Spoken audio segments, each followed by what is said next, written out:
Alright, good morning, Illuvium community. Hello and welcome to the stream once again. A little bit ahead of schedule, actually. I accidentally left this on. Let's take a look. I'm so far ahead of the game, I basically got my schedule planned out already for next week, oddly enough. So, going into next week, the first thing I want to talk about, a way too early tier list. In the This Week in Illuvium episode from Wednesday, we did kind of touch on the Risk the Earn game that's eventually going to be coming out, the Illuvium Deathmatch, as it's being called right here, right now. Well, I thought to myself, so in theory then, if Illuvials are kind of standing alone in this instance, you're only putting in one, who are the best Illuvials for the Deathmatch? We'll kind of speculate together, we'll make a way too early tier list before we even know how the game actually truly works, just for fun. Curious to see how that will end up going. It'll be interesting. Then of course This Week in Illuvium is going to return on Wednesday. We'll see if there's any sort of Illuvium news or announcements. Otherwise, we'll just go through the community highlights as per usual, and if there's any time extra left over, maybe we'll hop into an arena game or an Overworld run or something along those lines. But then, of course, next Friday, I'm going to be trying something a little bit different. As labeled Voice of the Arena, so while yous are playing a ranked game, I'll try to time it up properly so I can get a bunch of yous to kind of queue in at the same time. And I won't compete in it, but I'll cast it as if it was a tournament match. I'll do that for a little bit. Maybe I'll hop into an arena game here at the very, very end of the day. But kind of get back into the swing of things. I miss commentating Illuvium and doing the esports style broadcasts. So this is going to kind of mock it a little bit in a ranked setting. Of course, with the graphic kind of jump scaring me, I forgot to turn that off. I wanted to show that off a little bit later, but heck, we run on the fly. But of course, big thank you everybody for coming on through and joining here today. So as for today's schedule, for today, this is going to be a little bit more of a chill stream. So I'm going to hop into the Overworld. I had mentioned before how my tier 0s, for example, are not very good. And it is an area that I know for sure I need to start upgrading. So between some tiers or some stage 0 runs, and then we'll potentially do maybe a stage 1 or a stage 2 later on in the day. But I'm just going to be here leveling up my collection while also trying to maybe catch some new Illuvials, catch some new partners here, see if I can find some upgrades. And then in terms of what we're talking about, just whatever happens to come to mind. We're just hanging out today. We're just chilling. A little bit of a calmer day compared to some of the other ones. One thing that did kind of show up though, because I found this a little bit interesting. Like, I don't have a Patreon or I don't have any sort of like donation button. Heck, I'm not big enough to be an affiliate on Twitch, let alone for YouTube or anything along those lines. And one second. I had gotten a couple of messages from people like saying like, hey, we want to kind of support you somehow, but how do we do it? I didn't necessarily have any avenue to do that. And with Illuvium, of course, they do have the referral program, but I didn't even have a referral code up until today. I might be a little bit smaller than the average person that has a code, and I'm very, very thankful that even though my numbers might not necessarily meet the requirements, they took me on anyway as someone that could have a code. So now, if you are fueling up for a Illuvium adventure for your own, or you happen to be picking up an Illuvium Beyond disc when those sets come out, if you would like to use code SILEN, it does give a small kickback towards me. So yeah, I finally got a referral code here in Illuvium. So that's a little bit exciting there, at least personally, to have that outlet now. And as for today, just a moment's time, we'll get into the Overworld in just a moment. There we are. And we're snowing a little bit. Take fix that up real fast. I did have that fixed. I guess it did get a little bit brighter. Fair enough. Okay. Now, in terms of my alluvium collection, so my tier 0s are very weak on the earth side of things. And if we remember in the This Week in Alluvium segment, how I was saying trying to find fighting fit tier 0s is actually extremely tough right now. You can't really find very good ones on average. And especially for, say, like Earth Grokos. They're basically non-existent. I don't think there was a single Exalted, and there might have been one Greater Earth Groko. And those do happen to be Earth Grokos that I do need, Alluvials that I do need. So as much to my dismay, because I do not like traveling through Crimson Wastes at all, it is my best chance at finding Earth Alluvials. So for starting off today, we'll go into a tier 0 run here in the Crimson Wastes. I think my Doka needs work as well.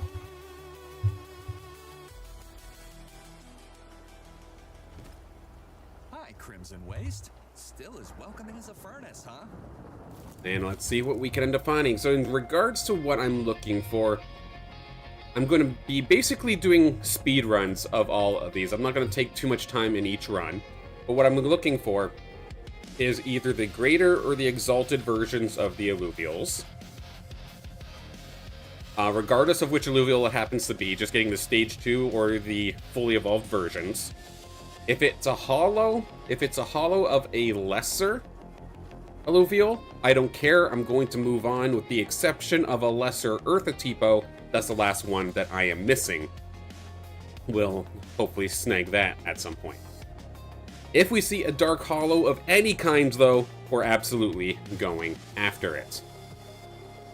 And it's all the Earth, or the Stage 2 or higher Earth units that I'm looking for. I wouldn't mind seeing a Fire unit or something else either. But especially for Earth is what I'm going to be looking for here today. If we don't find it, we just reset and keep on going. Because of course these tier 0 or these stage 0 runs, there's no cost to actually get in there, so there's no point in necessarily going on through and forcing a run to happen when it doesn't have to. You're not wasting any money or anything along those lines. Kirito, hello, good morning. You're also running around looking for a better Earth Doka. Hey, funny timing, good idea. Yeah, it's not like this run is, like, hard by any means, nor is it, like, expensive by any means. Of course, it's free. It's just a little bit tedious. It's got to be done at some time, though, and we can see so many people very vocal about the fact that, oh, tier 0s are useless, like, don't worry about them, just do other things. I definitely beg to differ.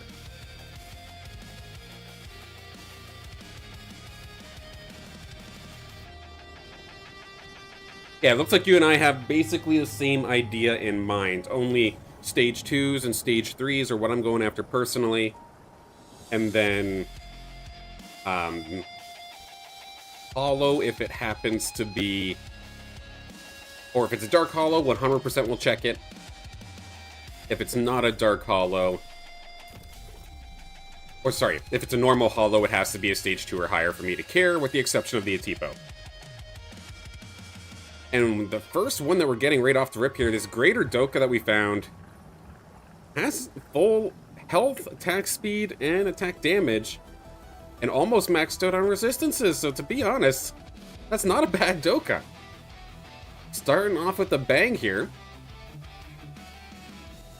And it's just a matter of shutting it down. Of course, in regards to catching, because these are tier 0s, they are extremely easy to catch. As soon as I throw even a tier 1 shard at it, it will get evaporated.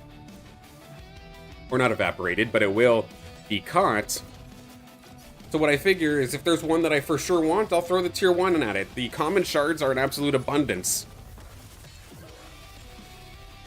And then if I'm on the middle of the road, like maybe I'll take it or not, then I'll just throw the free-to-play shard. If we get it, we get it. If we don't, we don't. It kind of takes some of the hype out of, or the excitement out of the catch, but I mean, it's not a perfect chance either. 97. Love to pick up this little Doka here and maxed out in basically all of the physical stats. But there is still a 3% chance that this does somehow escape. Not gonna happen this time though. We will absolutely secure this. So our first friend not here today is Greater Nature Doka. I come in here looking for Earth units, but I mean, I'm not going to say no to this. It is absolutely an upgrade compared to what I already have. So, alright, we'll take it. I did not want to leave that to a 50-50. The Doka basically just missing Omega power. It's like, okay, the Doka's Omega is definitely a nice little bit of burst damage. It would have been nice if it was higher, but the fact that it gets more attack speed off of that as well is quite nice. So if it just has attack damage stuff, that's fine by me. And there is the Grucko that I was looking for. It's not the Earth variant, but it is an air one, stage 2. Gladly take a look and see what this one has.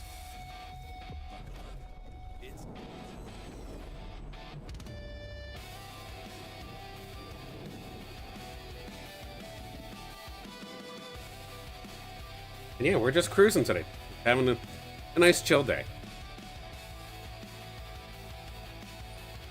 Definitely looking forward to next week though as well. And oh man, this one's almost a nundo. If a perfect one is a hundo, then this is nearly a nundo. We'll beat it up real fast and then we'll just move on.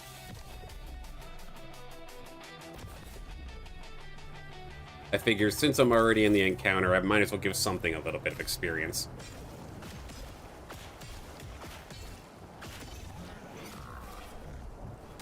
Yeah, this one will just end up passing on. If I wanted to be picky, I could run around and go shoot some plants or some consumables, but at the same time, I kind of just want to get a bigger volume of alluvials checked here today. So that'll be my priority. We'll probably just teleport back to the obelisk and start a new run up. Or here, just peek around for 1 second and see if there's like any ring nut, but no ring nut, so we'll just teleport back.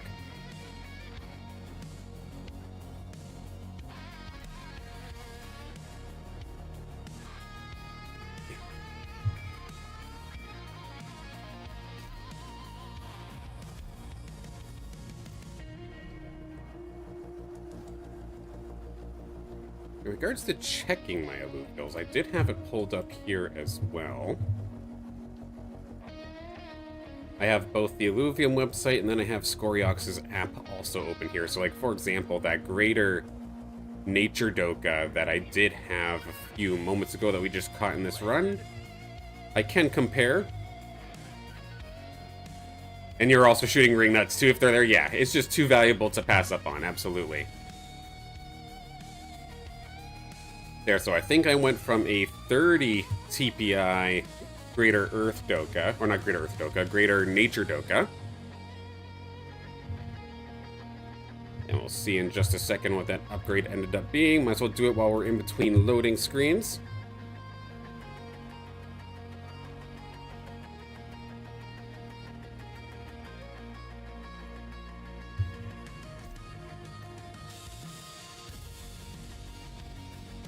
Not gonna let me skip, are you? Okay. Yeah, so that was a huge upgrade, actually. So if I take a look at the Nature Doka that we did just snag, that is now an 87. So that is actually a beautiful fighting fit little Greater Nature Doka. Incredible. If we can keep finding one of these per run, we'll be cruising and we'll be basically done in no time. But of course, that was just extremely lucky. I'm not even gonna lie.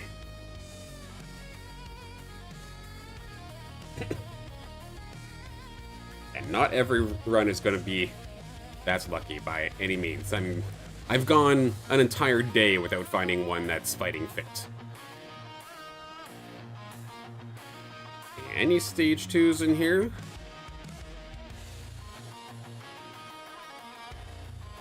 There's a hollow, but it is just a stage 1, so I'm not going to worry about it. In regards to the stage 1 tier 0 units, my shiny collection or my hollow collection is complete with the exception of a lesser Earth Atipo.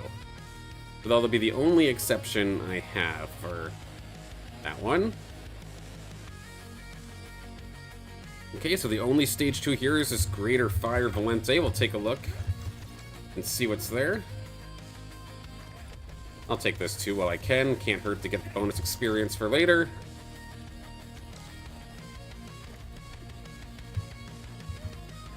I proceed to crash and burn as always here in Crimson Wastes.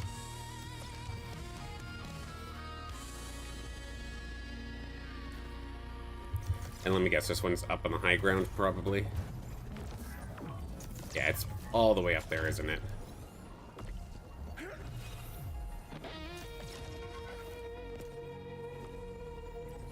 Right through whatever this hanging thing is. All the way up there. There we go.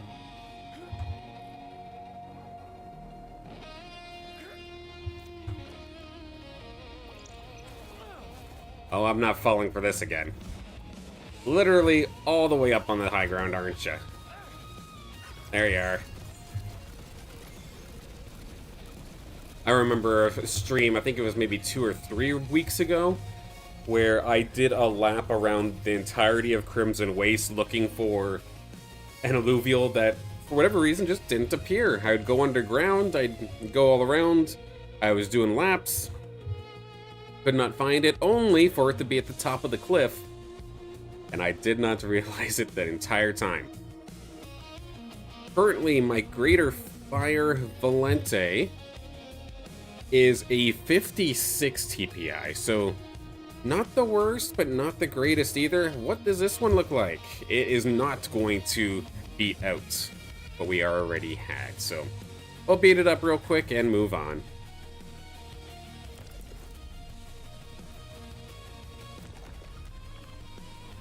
The TNT have some fun here with this one.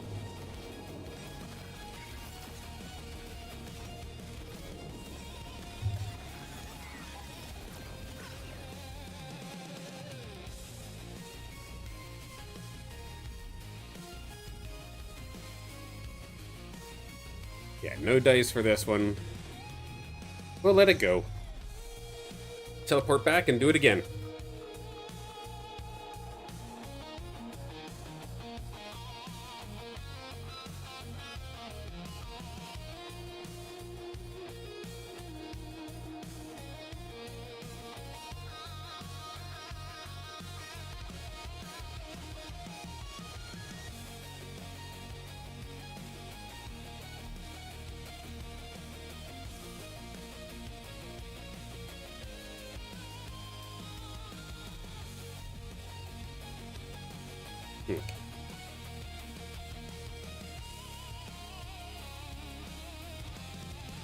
Yeah, definitely looking forward to getting into the plans for next week's stream. There was a lot of discussion over the last couple of days in regards to that, the risk to earn document and the gameplay or the design concept. Was essentially, I think one of, was it an Illuvium staff member? I believe it was either a mod or a staff member, but somebody who had kind of broken down what everybody's concerns are, and they are taking a look at it and whatnot. But yeah, it just seems like the biggest dilemma right now for that game is, do they just want to strictly make it like an obvious gambling simulator, or do you actually want to make this a game that you can play for enjoyment and not just for the sake of gambling? Because to kind of recap, oh, there we go, Greater Flesh, let's go. To kind of recap my thoughts on it, like, it definitely has a place in the Illuvium universe, and I definitely like the idea.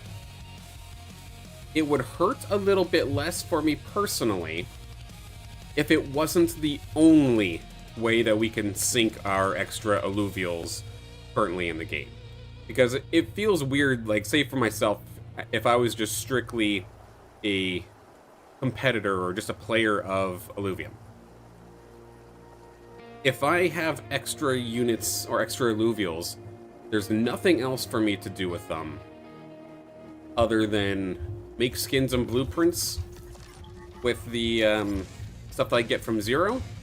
But once I already have the ones that I want, there's not really a whole heck of a lot for me to do with my extras, so they're just going to clog up inventory and make it harder for me to actually find what I want. So, to truly maximize on gameplay, it essentially would force me to gamble off my Alluvials, but what if I don't want to do that? I am okay with the idea that, like, let's say if there was a burning alluvial mechanic where I can take a couple of alluvials and each alluvial would put some experience towards my main one that I want to keep.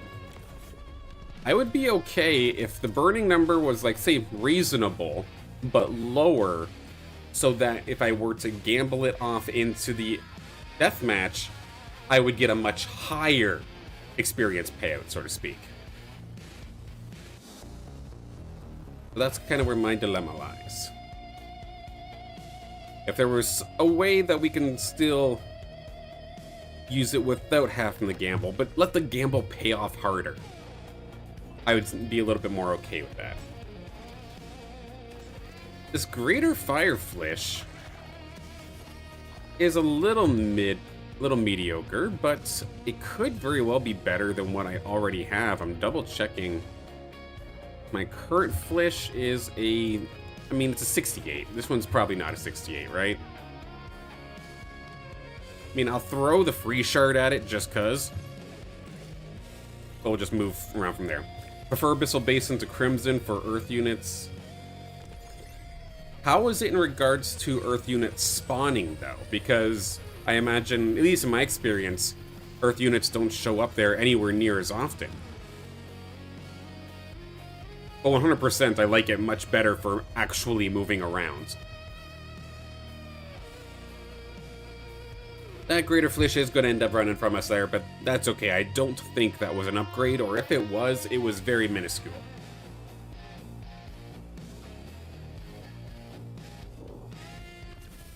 And then this run, it did have 3 different Stage 2 units. The Greater Earth Tipo is just down this way. That's going to be our next target.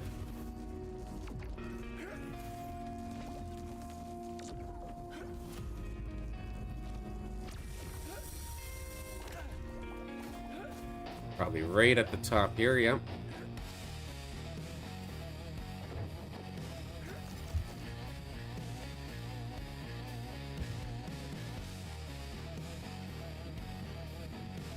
There you are.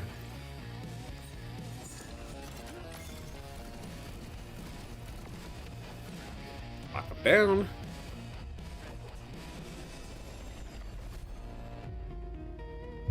I've actually been trying to get a little bit more involved in just Discord conversations as well, and just trying my best to avoid the permanent critics or just the negative people overall.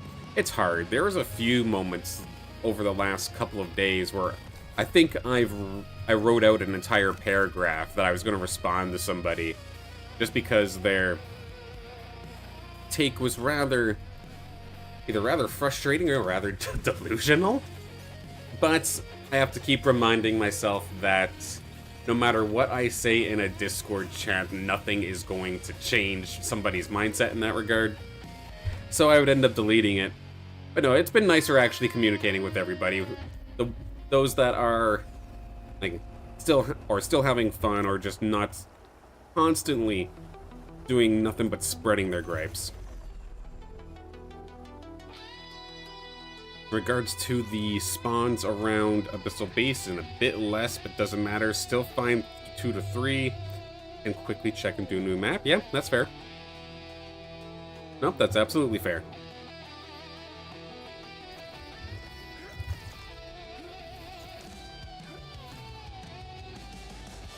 Of course, this final stage 2, I believe this was an Earth Flish. All the way on the other side of the map. Thankfully, since I'm already above ground here, traversing this is not a problem. It's just a straight shot. It's only the caves that I usually have a hard time with. There's the Flish.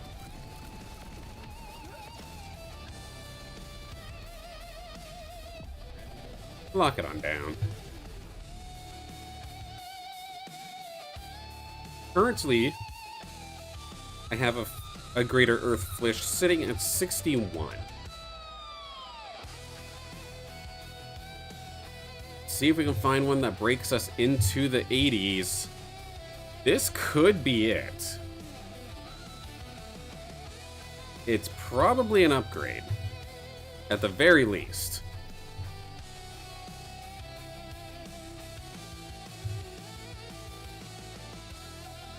Probably pretty close. Here, Kookaloos, come on, join the fight.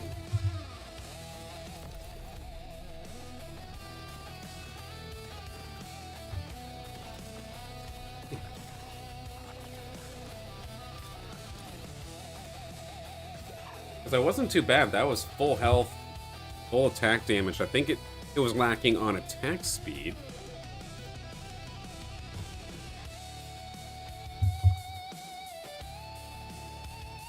Yeah, the lack of attack speed definitely hurts a little bit. Just throw the free shard at it. Yeah, we'll throw the free shard. Let's see what we can do. It is probably an upgrade, but just barely. The missing attack speed is definitely hurting it a little bit, in my opinion. Now let's see if we can bring this one home, and we're going to bring it home anyway. There we go. Perfect. We're going to bring home this Greater Earth Flish. Yeah, maxed out on attack power, nearly maxed out on Omega power, loaded up on health. Granted, it doesn't have that much in regards to attack speed, but it's probably still an upgrade. Do a swap between regions just to change it up a bit. Honestly, yeah. I can see if I'm doing an entire stream of just slamming my face up against the cliffs of Crimson Wastes, I think that would probably get a little bit old pretty quickly here.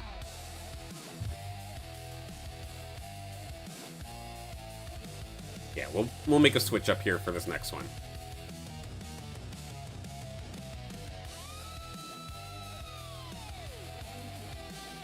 In terms of the TPI... Oh, what did I just do? I think I hit too many buttons a little bit too quickly. There we go. Knocked my resolution completely out of whack. Oh, no, just... I didn't even do a shortcut. It was just me hitting a couple buttons at the same time. That is weird. I don't have a sticky alt key. That's funny.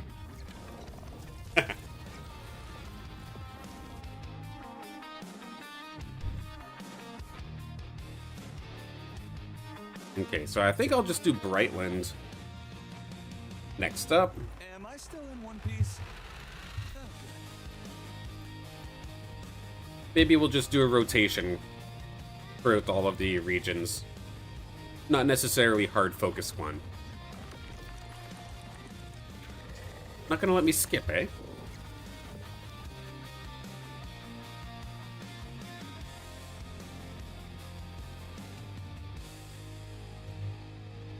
Might potentially have to reboot my game if it keeps on bugging out here, but I think we're okay for now. Let's see, will it let me skip the landing animation? Okay, it will. There's just a weird moment there for a second. Okay, stage 2s or higher. See what we can find here.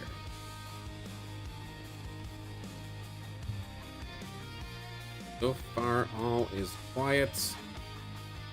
Swarmed by a ton of the little guys.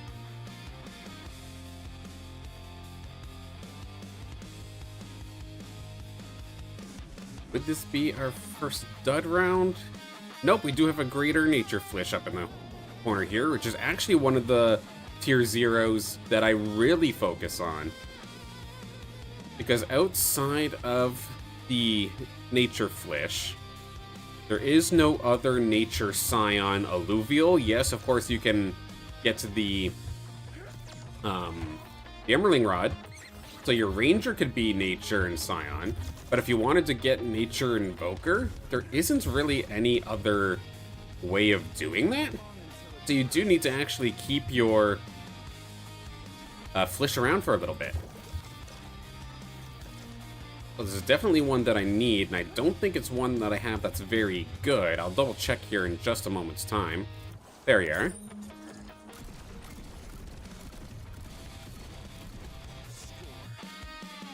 Any other plants to note before shooting this thing? Not necessarily. I know when I was floating up in the bubble, I saw the ring nut there. Run over and shoot it here in a second, probably. So my current Nature Fleece, yeah, it's only a 59.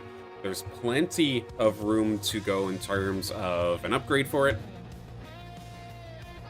And I value this tier 0 very, very much. So let's see. Is this one any decent? It's actually pretty solid all around here. Might be worth an actual shard. I'm 100% going to capture that thing.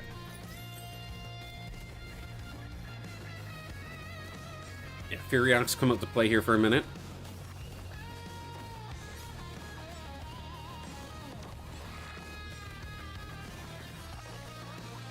And then, yeah, I'll just throw the common shard at this one because, other than attack speed, this one is a very, very good Flish in my opinion.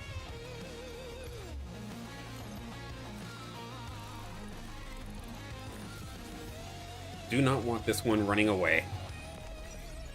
Or still a very, very slight chance of them to do so, only 3%. But, of course, it is in our favor. We'll be able to take care of this one. Here we go. The Greater Nature Fleece. Big upgrade here for my squad. I'll check the TPI exactly when we're in a loading screen here.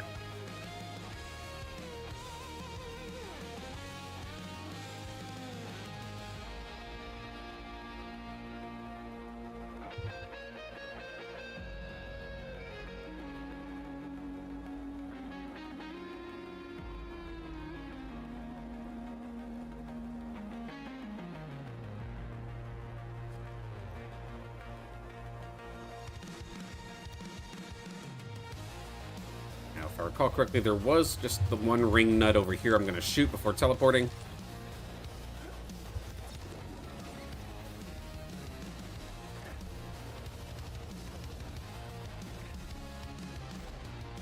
Right below me, I believe.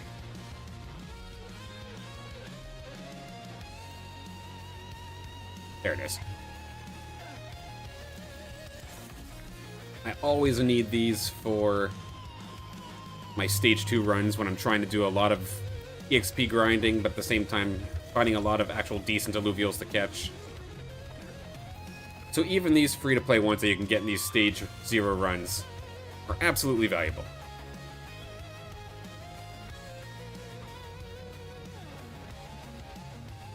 Okay, so that Greater Earth Flish from earlier, the one we threw the free-to-play shard at, ended up being a 62 TPI, which I believe actually matches the one that I did have at that time. Oh, it was, my old one was a 61, so okay. There is a 1 point difference between the Fleece we caught, so I wasn't kidding, it was an upgrade, but literally by the most minuscule amount. We'll see what happens here with the Nature Flish that we did just find.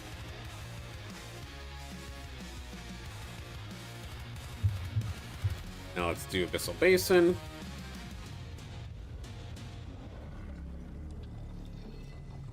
And not letting me skip these transition animations here today, apparently. But it's okay. I'm not in any rush. We're just chilling today.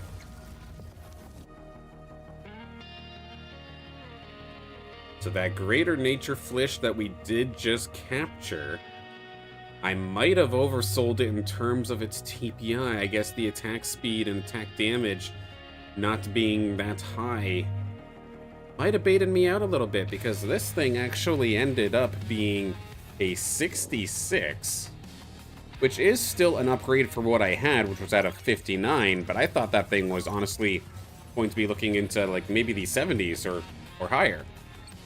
So, kicking myself a little bit, maybe overvalued it ever so slightly, but it is an upgrade. Something. No, it's just mud. Okay, first run for the basin here today.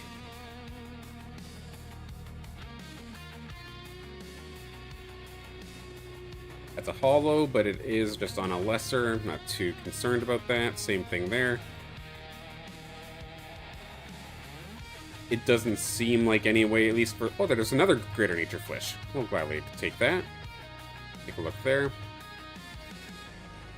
At least from what I've seen so far in the... Oh, wait. I actually need that. Sorry. What I've seen so far in the marketplace, all those don't necessarily bump up the value of the alluvial that much. At least if its stats really aren't that good. So if anyone's like hunting specifically looking for like dollar cost kind of value, just because it's a hollow doesn't necessarily mean it's going to be worth anything. But when you do get hollows that actually end up having great stats, then maybe there's a little bit of a premium there. But it's not that huge compared to some. The only exception I see right now is that one Dual F that's still in the shop for like 20k, I think, but it's because more so because it's the only fighting fit Dual F in the shop right now, and not necessarily because it was hollow per se. Now, I said that I was going to be ignoring the lesser hollows, but this is the one exception, the one hollow that I do not currently have in the collection. This lesser Earthatipo has been eluding me this entire time, and we might finally be able to get it in here to my hollow decks for the stage 1 tier 0s would be complete.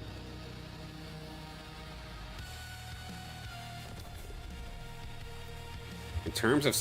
It's actually pretty decent, too. Look at this guy. I wish it had resistances, but it has pretty much everything else. Okay, so not only are we catching this thing for the sake of hollow collection, this thing's actually pretty good. I mean, the lessers are pretty lackluster no matter what. But I believe this Atipo would get a starting spot on the roster. And the fact that it's hollow is just that much crazier. Damn. Let Revo come out to have some fun here with this one. My Revo right here, one of the few alluvials that I would put into, like, how did I have it labeled on my chart? But I think like my royalty level, because it's in the upper 90s. But yeah, here we go. Little lesser Earthatipo was here just to get it because it's hollow, and I was missing it in regards, or this was the only hollow tier or state.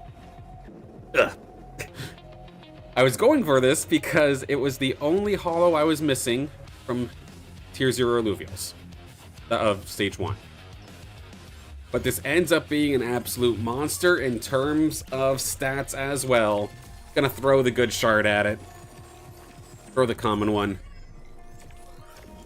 And make sure that we confirm and lock this thing down. 100% we're going to be able to scoop this thing up. Unless there's like an absolute micro percent that it doesn't. But nope, sure enough, we will be getting this. So this is an absolute beautiful little lesser Earthatipo. I'm happy to give this one a spot on my starting roster.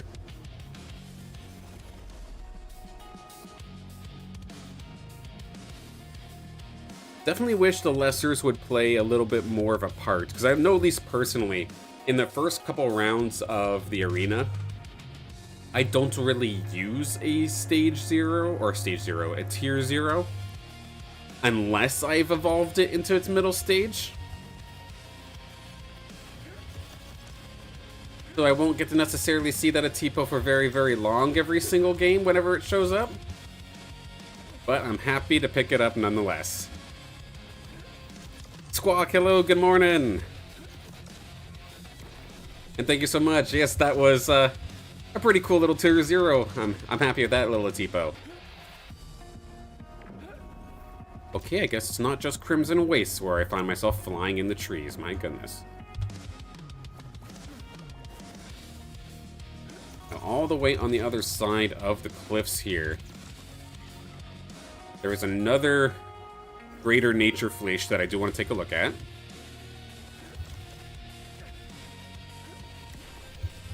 We did just scoop up one. It was 66, so it was an upgrade from what I did have. But there's still plenty of room for improvement.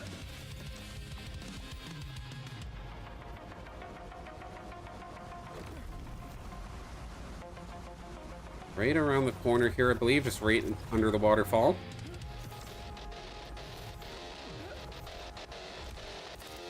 And there you are, little buddy.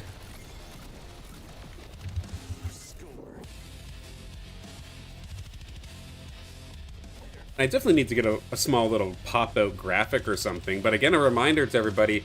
So, Illuvium was nice enough to actually give me a referral code, even though I am just a little guy in terms of influencer status. Of course, my YouTube currently is just at 106 subscribers, which we're growing.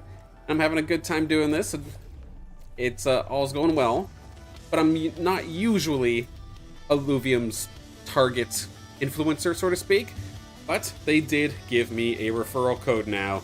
So once again, if you do happen to be fueling up for your own Illuvium Overworld adventure, code Silent now works in the shop. I'm not going to try and say that too often per stream. I feel awkward just kind of saying it, to be honest, but I'm still very, very happy that it's now a thing. And look at this little nature fleece. It's a little bit down the road. Is this a fleece that maybe breaks into the 70s? I hate that its best stats include movement speed, but maxed out Omega power as well. I think I will throw the big one at it just because I can. So let's scoop this one up.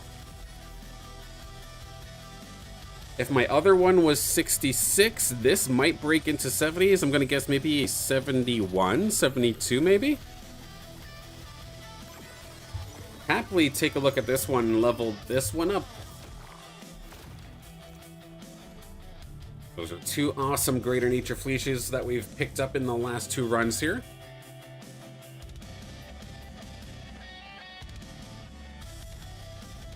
And if I'm wrong in regards to TPI, well, then I'm learning a little bit here today, and I'm happy.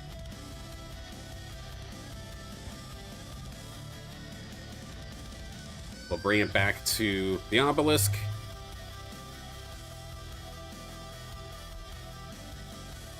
Pop back into a Crimson Wastes run next. There we go. This time it let me hit enter without screwing up my resolution.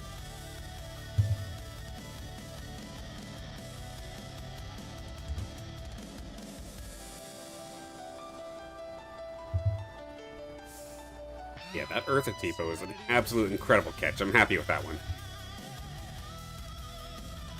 You're guessing 73?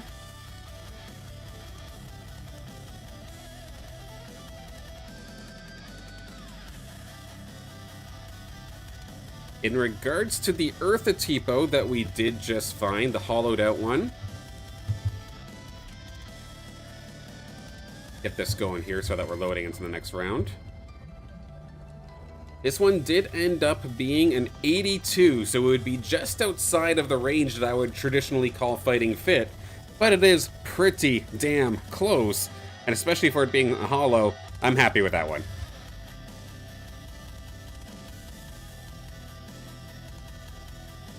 We'll take a look at the nature one here in just a second.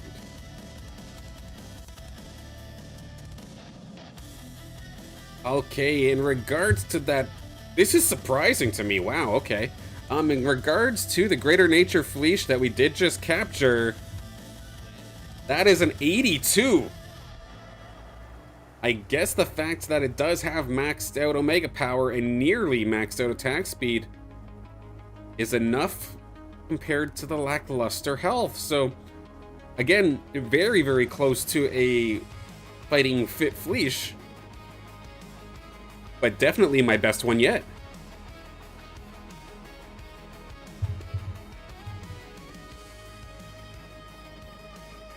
Yeah, I was not expecting any higher than like 72, or in your case, as you guessed there, Kirito, 73. But I'm happy to be wrong in that instance. My goodness, a pleasant surprise.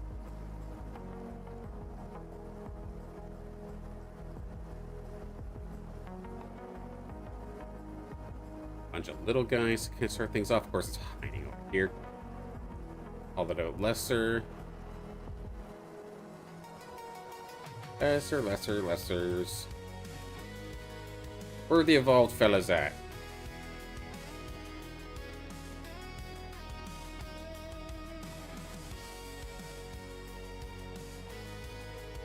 This might be a do-over. Nobody home. We'll go back on this one.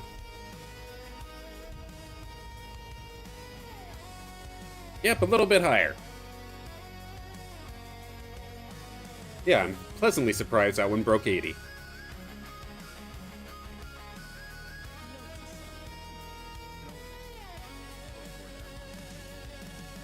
Yeah, because that I'm happy with now, because at least now I have at least a little bit of confidence that if I am going for, say, a Verdant Invoker, like, off-style, I don't feel like I'm just putting a paperweight onto my team, so to speak. Like, I know it can at least hold its own. Sure, it's a little bit squishy, but it's a Fleece. Of course it's going to be squishy. There's a few times, especially when I'm trying out, like, off builds that I don't normally build for, like, say, my Shock Aegis or something along those lines. So I'd get the same idea with, like, the Fire Tipo. If I am putting in my Fire Tipo and my Greater Fire Tipo is, like, 40 TPI, it's just there so I can get the synergy, but it's not actually performing very well. Knowing that I would have one that's of higher TPI, better stats, I at least have some confidence in that the Alluvial's performing.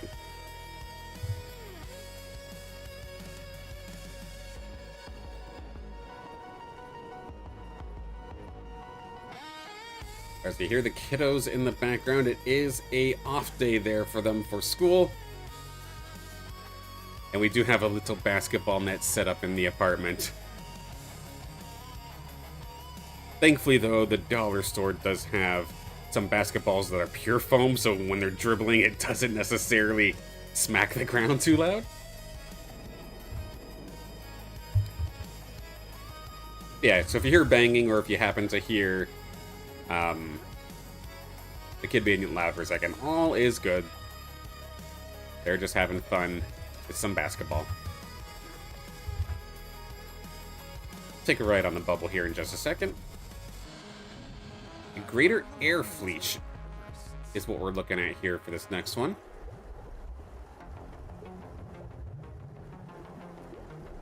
There you are. Overshot my landing a little bit. But no worries here. Scoop that up.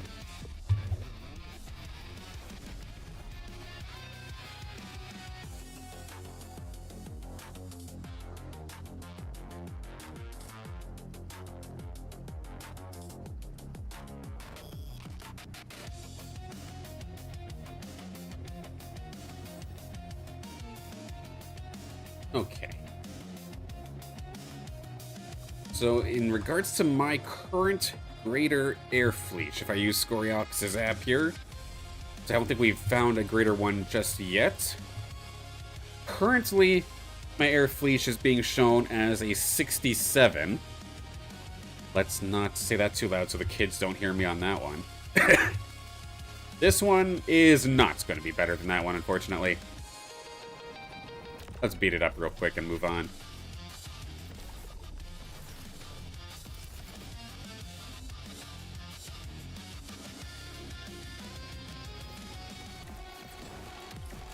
Figure since I'm already in the encounter, might as well beat it up. I guess if I was truly speedrunning, I would just skip this and it would teleport me back to the obelisk, and I guess it'd be a little bit faster, so I'll keep that in mind. But I do also like having the extra little 200 experience. Every little bit counts. Although it is so much nicer now that we don't have to do strictly overworld grinding for experience now. I know I personally, some people say it's not enough still, but the amount of experience that we're getting in the arena now, like, feels nice. Like, if I put a new alluvial in there that's at level 1 and use it like a considerable amount, it basically ends up, say, like level 10, level 11, right after the first game.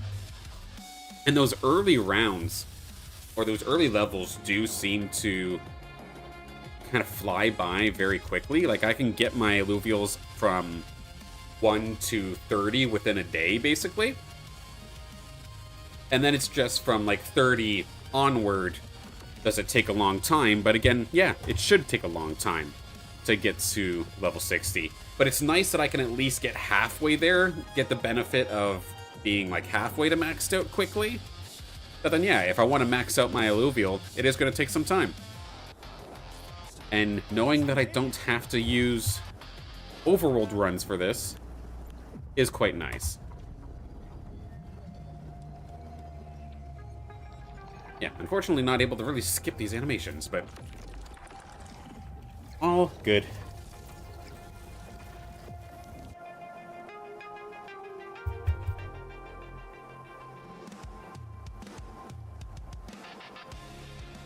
And apologies for anybody who was expecting to see me on the download yesterday.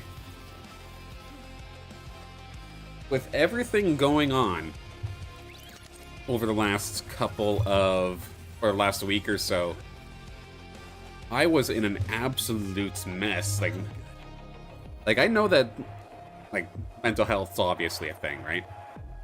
And whatnot, but I've usually been very, very, I guess, blessed to have not had any sort of issues in a long time, or like really ever. But the last 2 days, like right after I got done stream on Wednesday, or even as I was on stream Wednesday, I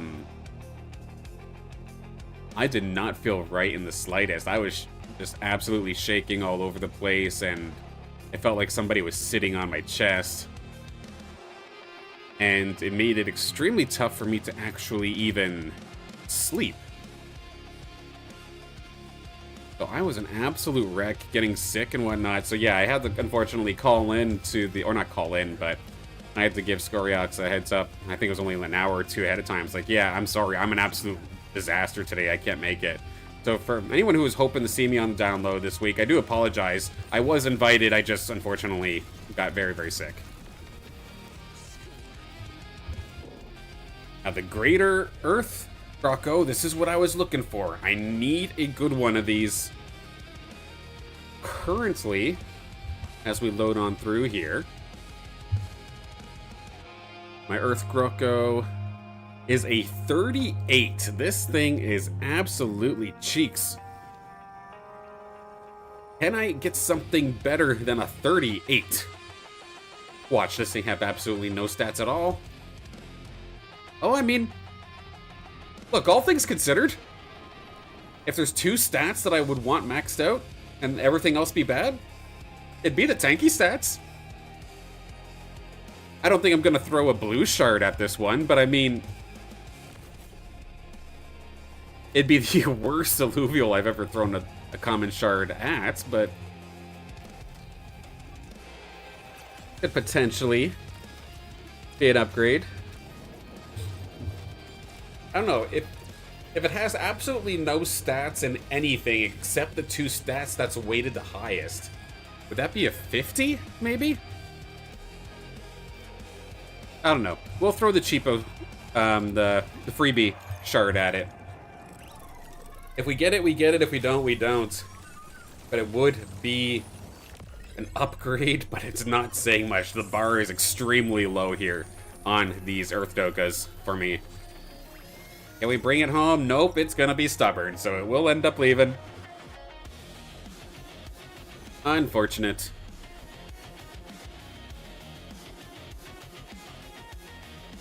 There are a couple other stage 2s here that I do want to take a look at. I believe there was a Nature Tipo just across the map.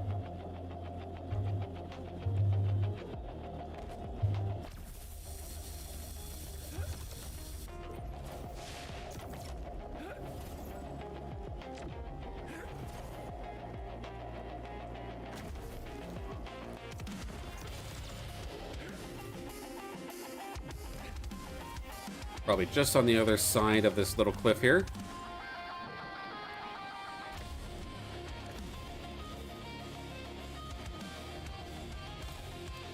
There you are.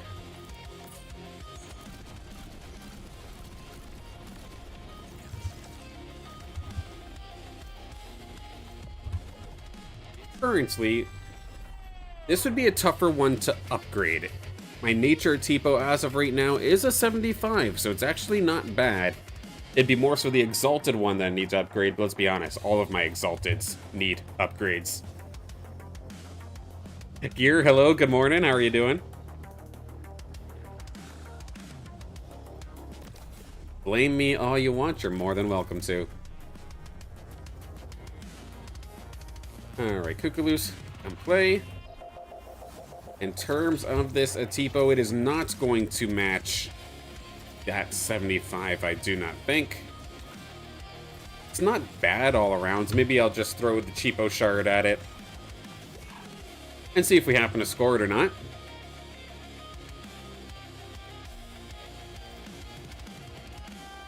But I'd be surprised if this guy was 75 or higher.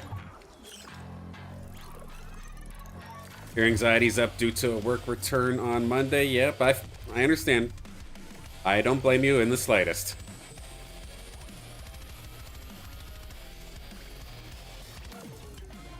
Especially from at least what you've told me, where you're kind of bouncing around all over the place depending on what is needed. It leads to a very unpredictable day, so I definitely understand the anxiety there. Sadly, that Nature Tipo is not going to be joining us either, it looks like. Both Atipos are, or not Atipos, both Alluvials going to fight us today. Get back and reset the run.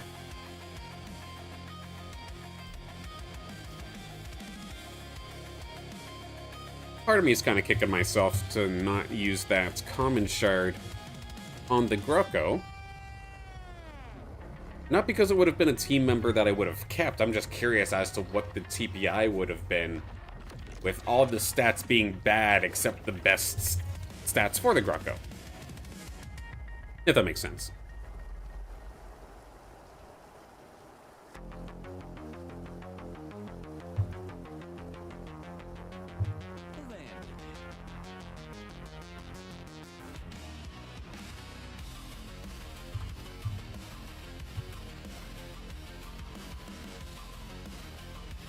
And then Squawk, I'm not sure if you were sending me something on Discord, but if I saw the notification pop up, but then there's nothing actually showing up. So I don't know if I'm glitching out or what happened, but I might need you to resend if there was something that was on your mind. If not, no worries.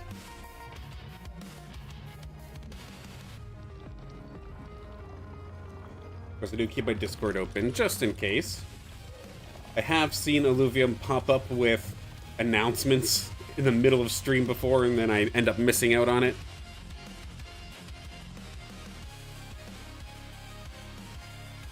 So I always have it handy.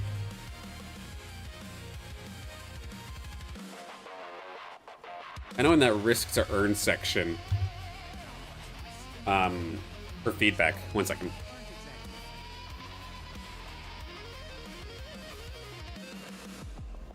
In the risk to earn section where we were discussing the Alluvium deathmatch, Soda came up with a pretty cool idea. What it reminded me of is, it kind of felt like almost Marvel versus Capcom-esque in terms of like a fighting game kind of style where you have like tag team fighters. But imagine if you had, say, the Alluvium Deathmatch. But instead of having, oh, Greater Earth Tipo, we'll take a look there. But instead of having the one alluvial and that's it, what if you had a team of 2 or a team of 3? Like you start off with one, that one ends up going down. You then bring in the next one. That one ends up going down. Then you save like your carry or something for the very, very end. It sounded actually super cool and super interesting to me. But again, who's the game for? Is it actually meant to be a game that's supposed to be like somewhat complex, has a little bit of depth to it, and is very, very enjoyable in the sense of it being a game? Or is it meant to be just a gambling simulator where someone pushes the funny button and watches the lights go wee without having to do any sort of research into the actual alluvials themselves? We'll see which direction that ends up taking.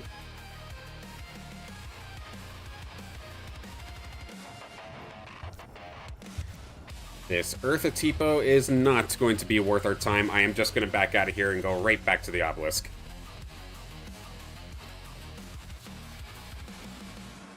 Hope I have a handy.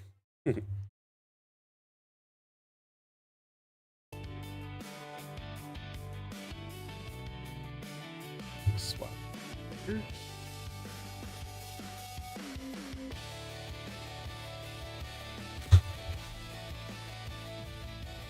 And did I see, was that an eye update? Your eyes are okay? Not sure what happened with the vision. Just some minor... Okay, I'm very, very happy and very, very thankful. That's all it ended up being here. See, yeah, the way you're describing it, that sounded pretty scary for a bit there. Glad that it's treatable. Look, the Tier 0 hunting needs to go through some stuff. Oh, fair enough, Kirito. Thank you so much for tuning in. I will talk to you sometime soon, I'm sure. Have a great rest of the day.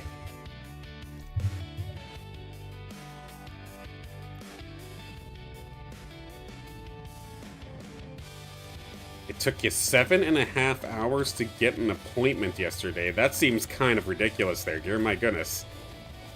I mean, Canadian healthcare, right? Love it in certain aspects. Hate it in others.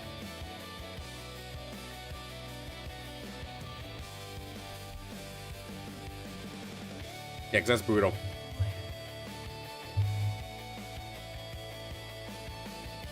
Okay, now back at the basin. Let's see. A greater water Grocko. We'll gladly take a look at that.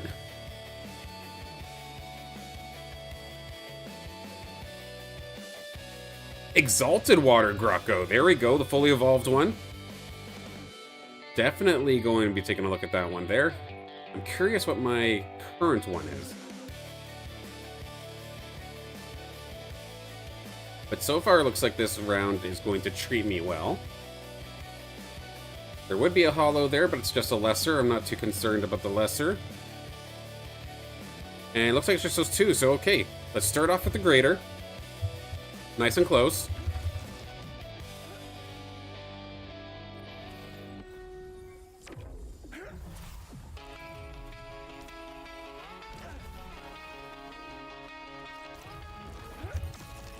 Oh, the actual travel. Oh, I see what you mean. Yeah, it was pretty brutal the last couple of days, but especially yesterday was pretty rough. Yeah, so no doubt that must have been rough. In terms of the water Grokos, let's take a look and see what I'm currently rocking with.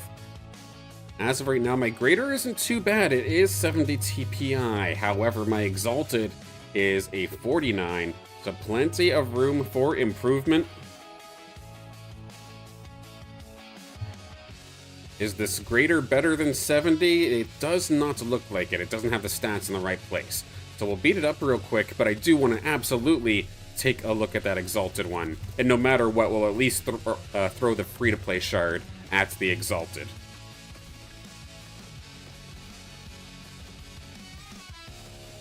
Yep, the snowstorm definitely wouldn't have made it any easier, I'm sure.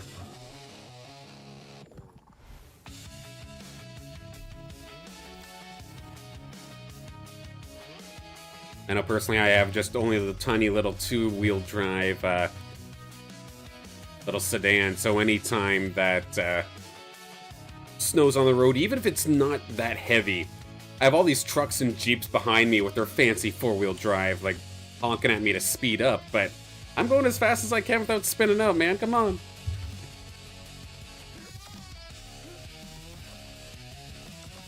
Alright, now this one I'm really excited for here. Exalted Grocco. Just across this little island here. There it is. Hard to tell from afar, but this is the fully evolved version. Hardly ever see these things out in the wild. Finding the fully evolved one's extremely tough to find. And can it be higher than 50 TPI?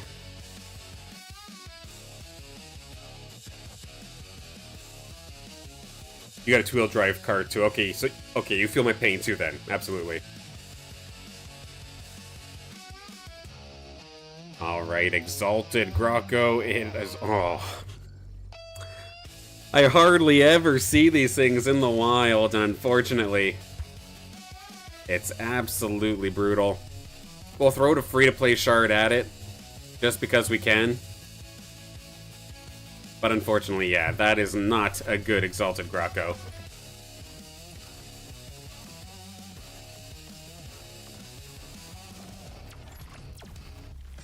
Hmm.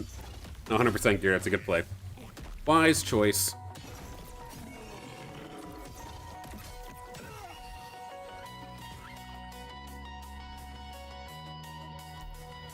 I'll throw a free-to-play shard here at this one.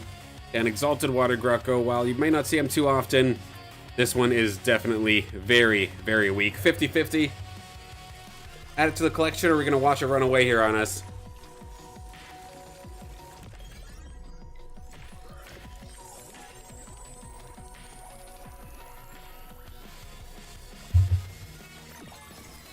It's going to come join us anyway, it looks like. So, hey, I'll absolutely take it. Even if it's a little bit lackluster.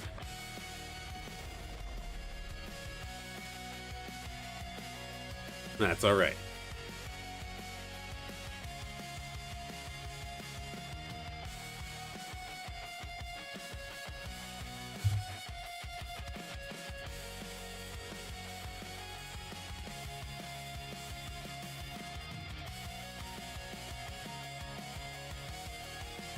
Okay. With those taken down, we can reset the run. Run it back to Brightland.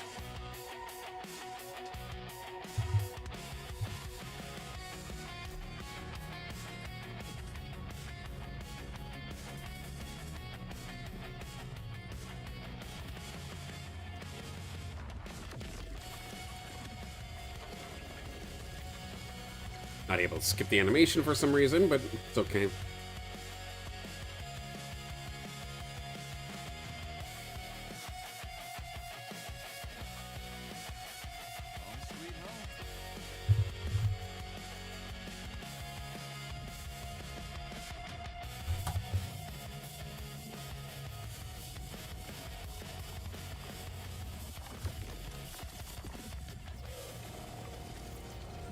Is there anything else that should be hard focusing here? It looks like my air dokas tend to be a little bit lackluster as of right now. Only 40 and 39, respectively.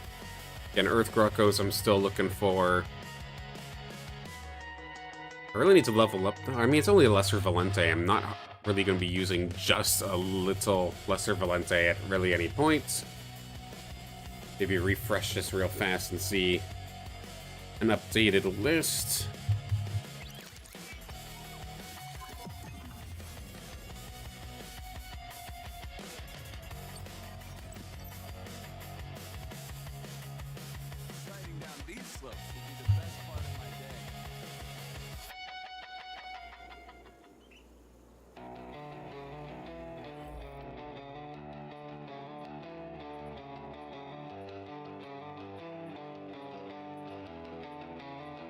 Alright, stage 2's where you at?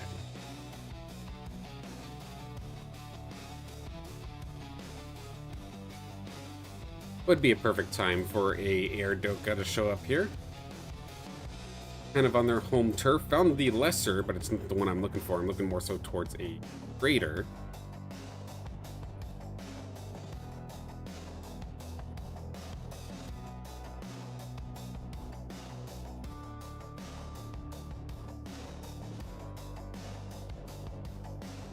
And we are going to end up getting skunked here this time, it looks like.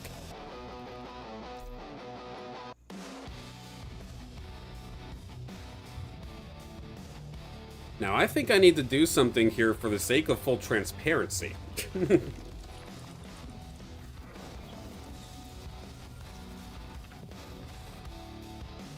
I think I'm going to quickly reboot the game. And then I think I'm going to hop into the arena for a couple games. Because I'm not going to lie, I am feeling a little bit of the burn. Feeling a little bit of a burnout here, going after the, or just with Overworld for whatever reason right now. Just a me thing, there's nothing wrong per se. Just personally not quite feeling it at the moment. Which is unusual. But I'm also getting the urge here for a little bit of arena as well. So the first hour, we did get a couple of our, a couple upgrades in regards to our tier zeros, including the one big one that I was really specifically looking for, which was that lesser, or not the lesser, the greater nature wish. Finding it an 80 TPI, an 82 TPI version of that was absolutely incredible, and fits into a lot of the comps that I like to build. So I'm very, very happy for that. Yeah, Silent is burned out. Yeah, here's the thing. Like, I'm never going to just do something and, like, for the sake of... Or, how do I put it? I'm not going to keep going. If something doesn't feel right, I'm not going to keep going, so to speak. There's a reason, like, say, for example, when I used to, on stream, I would commentate on iRacing racing. Some days I'd be absolutely feeling it, but sometimes I absolutely would have a hard time. Sometimes the races just weren't hitting, it ended up being crash fests, and then I'm just having a hard time, and I'd have to stop and, like, take a breather. Is that why you topped that's 2 kids? That's the exception, the fact that they exist in the first place. I would have burnt out at 0, but no.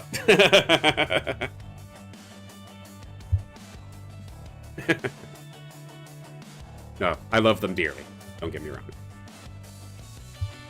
Love them dearly, not mistakes, not in the slightest. They sure can drive me nuts sometimes, so I'll tell you that. I drive them nuts too, though.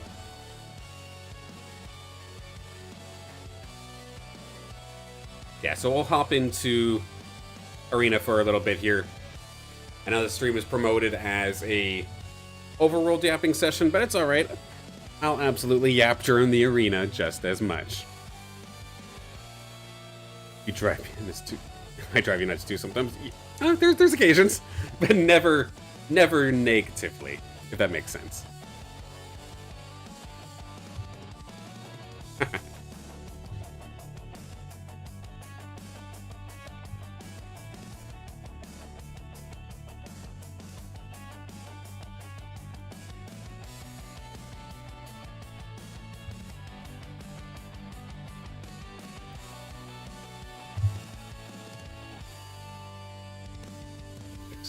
Fast.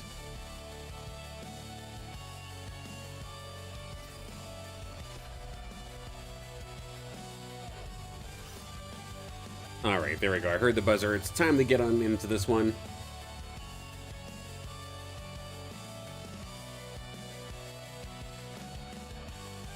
I definitely hope that there is... One second. Awesome, don't change. Thank you, and same to you.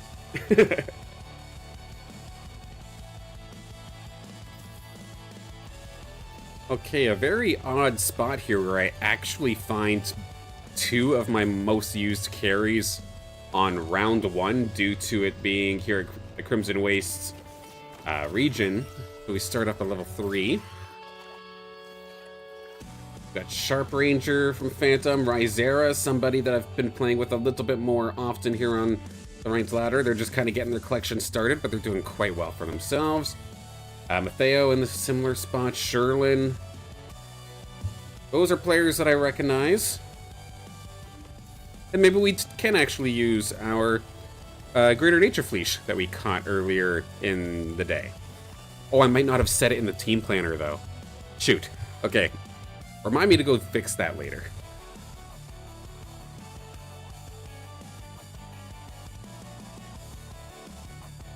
And augment-wise, we're not in a bad spot. Going up against Sharp Ranger right off the rip.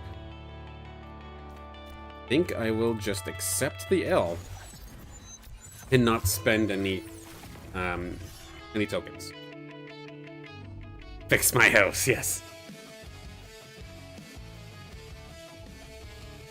Yeah, I'm definitely looking forward to hopefully there being some Illuvium tournaments coming again in maybe the upcoming weeks or an upcoming month or so.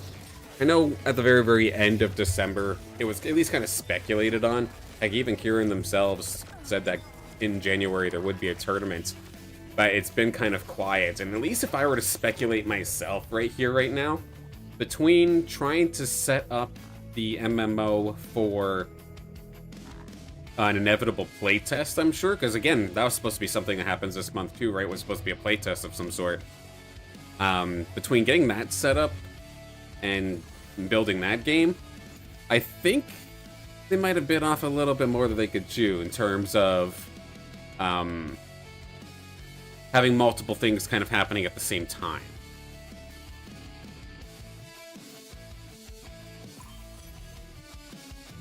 But I do await the day that we do see the return of some tournaments here.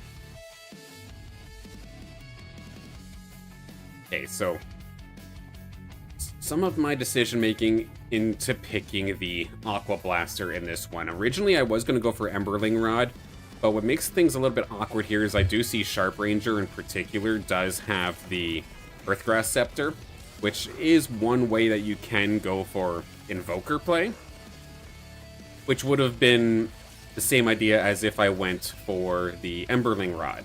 I could have then went for Toxic Aegis, because of course I did have the Riptor already, but Rysera's kind of got it set up as well to do something very, very similar. So at least here with the, with the Aqua Blaster, it does open up the door for Umber play, which is not contested as of this moment. So I would need the Restorating. Yep, we'll absolutely take that. I think I need to change one of these Omega Cells into an attacking one. Or I can just wait for now and maybe save these Omega Cells for the Sinolf that I would hope to get sometime later. But optimally in this situation, I would need my 2 water tanks. I need my Atlas. I need my Carablue. Optimally leveled up to Axon and Caradulo.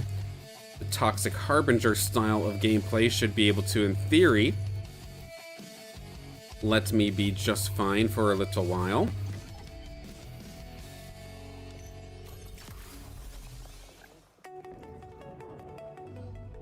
Theo's now who I'm up against here. An interesting little lineup. Gonna point blank here with this little Fleesh. And they are right around the corner from snagging themselves that fully evolved Arcane Lynx, so it's going to be something a little bit scary. Make sure I don't line up for them per se. But they do, of course, they have their own Alluvials. Level 20, of course, here onto the 1, onto the 2, so yeah.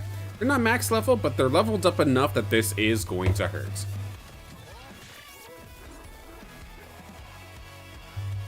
But it's okay, life is a resource. And I'm almost at the point of getting maximum interest. So I'm not too concerned. Right after these, hopefully I get an attack damage cell as well. And I'll basically have all of the items and all the things that I'm going to need.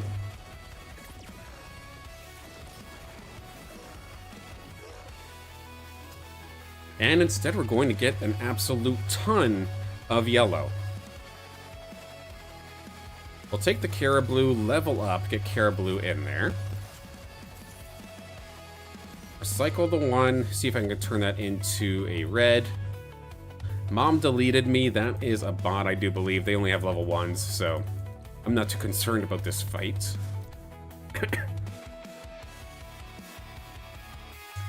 Whoever named the bots, I swear to God. There's a couple of them that are kind of funny.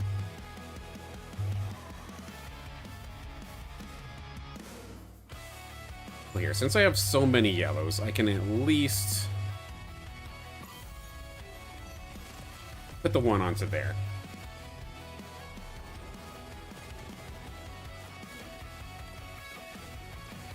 Umber doesn't mind Omega power, but I would much rather have attack damage overall.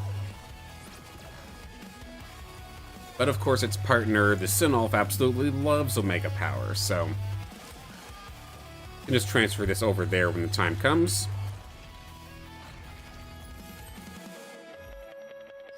Okay, let's get ourselves to level 6, and now I can actually start rolling. And this didn't end up turning into a red, so I gotta roll it again. Fleesh can come back. I do see that there is the flare here. I do want that. I still got another spot. Okay, I guess Fleesh go back out there for now. Rysera up here with their Louisville's Ray locked and loaded, level 40 onto this Caradulo, so it's going to be a little bit tough to try and break on through. And I'm curious what Rysera is trying to do, because as it's set up right now, one of the things that I did against Rysera yesterday is I was experimenting with Colossus, just rushing a Caradulox, then leveling up to 7 and trying to roll for a Gnarl, then leveling up to 9 and rolling for a Titanor. And I didn't get exactly that composition, as I missed the red one again. Didn't exactly get the composition that I was looking for. But I still did have up to 4 Colossus due to a buff, or due to a chip. And that was pretty ridiculous and pretty fun. Not gonna lie. Okay, now let's just load up with water types here in this instance here. Spare here just has a bunch of level 1s, so even though I did not position this properly in the slightest, or even have my ranger hooked up to anything, I imagine we'll win this one quite nicely. Nice part for going Umber, it also naturally goes into 8 water very easily. And if we can get to there, would absolutely be quite nice. Though I probably should have at least kept one Atipo. Okay, in regards to this, get the stun. Is there anything where there's a single carry on any of these? Not necessarily, so let's roll this one. Stacking Omega power, sure, let's give it a shot. And okay, we'll take the Atipo. Take the Ebb. Flare can come too. I need to get my tank line situated. I'm still stuck with my 2 baby water tanks. That's not going to hold me over for very long, not in the slightest.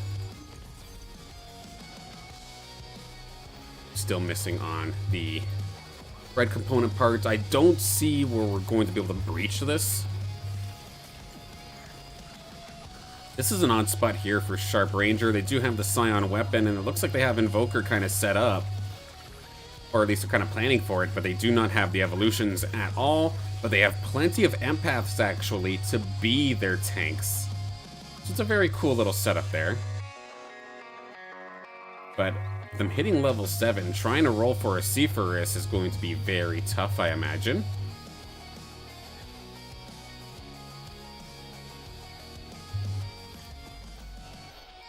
Okay, none of these are going to do me any decency. I'll take the energy regen, sure, that's fine. Give this to you, let's actually just keep everything as is, because I'm going to get more components now. And now we finally get the Kiradulo. I had a Heady, but I think I threw it out. There it is, that's what I'm looking for. I did something like that. At least on the next turn, I'll now have Toxic online. I just need to find one more evolution here for my Atlas. And we'll be ready to start leveling up a little bit more. In terms of the fusion augments, this isn't... all three of these aren't necessarily what I'd be kind of hoping for. Nor did I get a red again, so this is definitely a little irritating. Okay, the 3 Toxic now online too, because Riptorus is here as well. Synergy, can I get a water chip? We absolutely can. Let's turn Heady into a water for now. Alfie, you can take the Omega Power, and there is the Atlas. There we go. Toxic Invoker could definitely be one way to go here. I think we'll just wait though. I want to kind of pick up these 2 Riptors just in case. And the rest of my extra credits can now start going towards leveling. Took a little bit longer than I was hoping, but we do have the Toxic Harbinger style now online. And we do, of course, already have Alfie here as well. That's going to help kind of tear through some of these bunkers. So even though Sherlin had a quite beautiful Arcane Emberlings, it still does end up falling quite quickly, with all the tanks and the water blast directly at your face.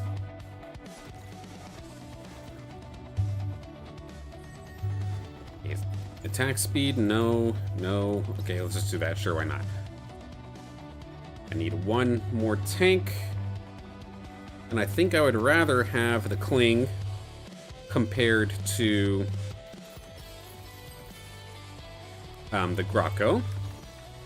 So there, the Cling can get onto the field. 5 Bulwarks are all here. Missing out on the red once again.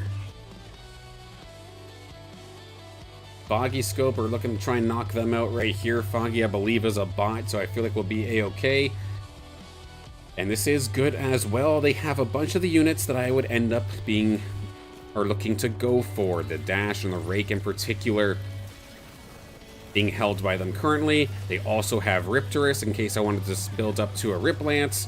So if we can knock them out, which it looks like we're going to absolutely be able to do, all of those showing back up in the shop is going to be quite nice. Although Rysera also has Riptoruses, so I cannot focus that too much here. A Dash will absolutely scoop up. And I'm getting absolutely destroyed by not getting this red augment. Similar spot here up against the Mom Deleted Me bot. Extra credits go into the level. I imagine we'll take down this player. While their team does look scary, at the same time it's all level 1. It's kind of rinse and repeat from the last one. Of course, I do have that solid start drone augment as well. So even though they have the rogues that are going to dive in and try and burst me, I at least get to live for sure for 4.5 seconds. And that's plenty of time to start winding up some Omegas.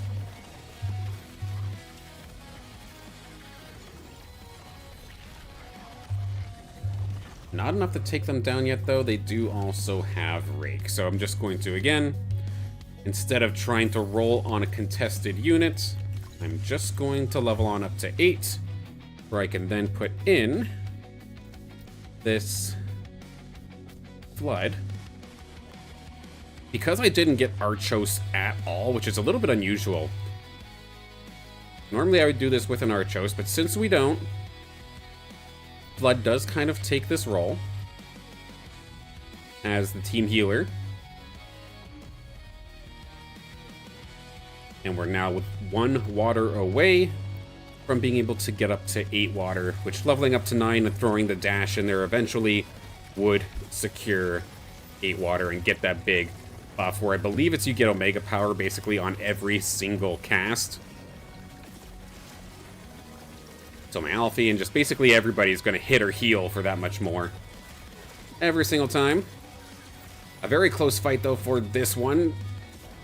My carries are still okay though. Riptorus over in the top side does of course have that restorating impact reactor, and it is just keeping it alive quite nicely. Any chip damage it received basically just got healed off immediately. If Mom deleted me out of there, there is now only Rysera contesting me with the rake. So what I'll do, I'll try to at least get up to the rake, which we do on the first shot. Now I could go and try to contest, but there is one thing that's not contested right now. And it is Dualef, or my Alfie. So I can absolutely level up to 9. Finally getting the red augments. Increase Omega damage, why not? Let's level up to 9. Oh, we'll wait till the next round. Keep our maximize economy going. Okay, pure damage for this one. We'll try to Disruptive Force one.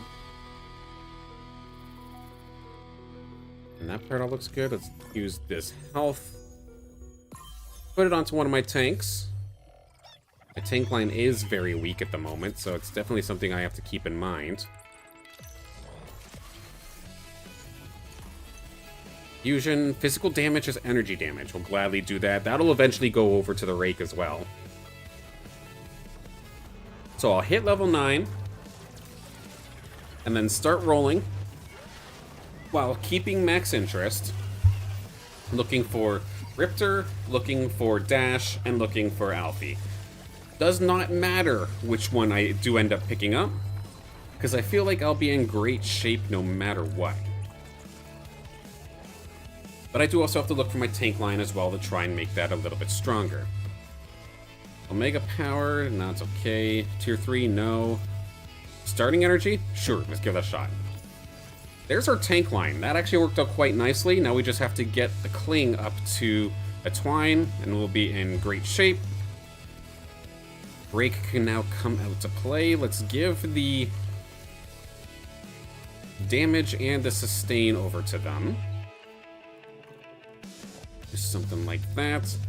Set up now we have Steam Harbinger, allowing our Rake to just hit that much harder. We're going up against Rysera this time. I'm going to stick the Flood directly in front because this Rake is going to try and go after my Alfie. And I'm not going to let it do so. Push it aside, let it go after the Ranger. That's fine, I don't care. Meanwhile, my Rake up in the top-hand side, kind of being a DPS buddy here alongside the Riptorus, should be able to clean up to the point where we can now go and turn onto this Rake. I guess I can go untargetable and whatnot, but eventually the numbers game will go in my favor.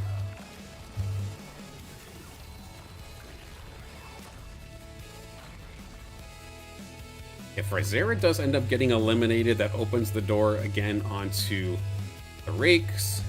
Nobody else, though. Okay, no, Sharp Ranger actually does now have Sinolf, so this does make it a little bit awkward. What I can do is take Flood, move it over into the corner, keep it the furthest away from the Sinolf. This way, no matter what, that Sinolf beam is going to go into the Flood and not into one of my DPS units. I'm going to keep Rake off to the side because I don't want it to be immediately focused trying to dive into this group of empaths.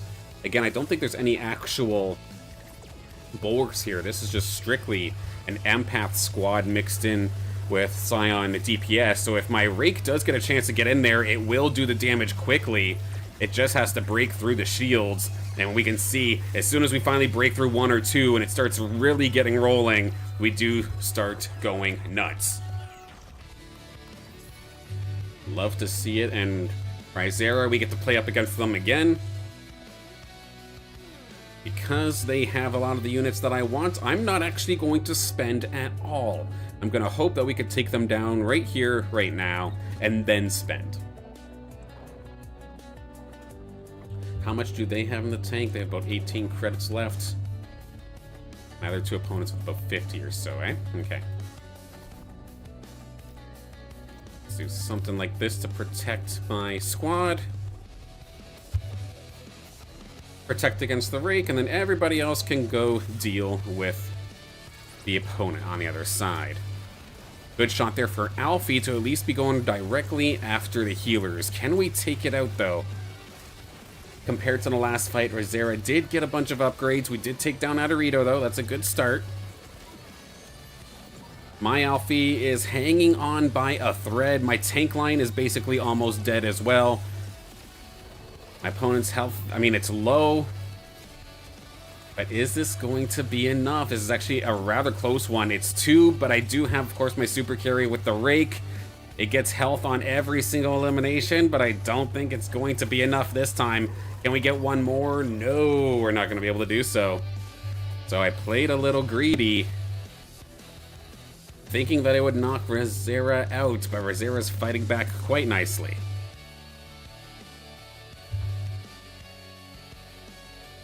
So let's see, if I take a peek here at Rysera one more time, how many... Yeah, they are right around the corner from finalizing that Umber, so that definitely sucks.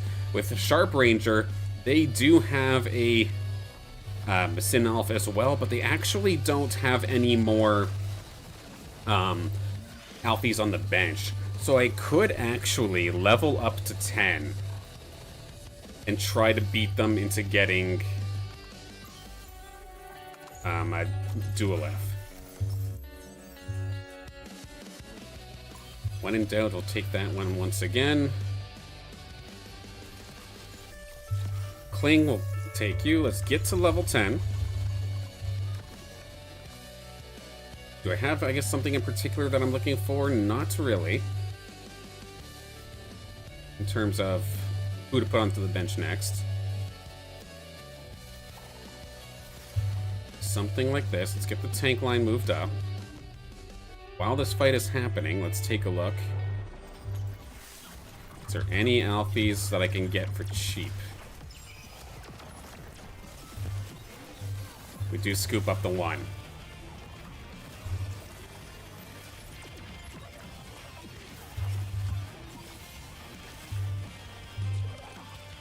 They do still have the rake. It's so close, but we need some finishing blows. And we're falling behind here, but Rysera did get knocked out by Sharp Ranger, so it's time to move. We gotta find our units and find them now.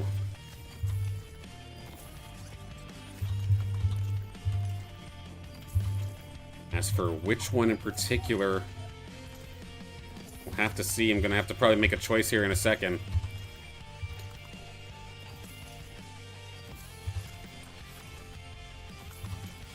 Gosh, I am so short on so many. It has to be Alfie I get rid of, I feel like.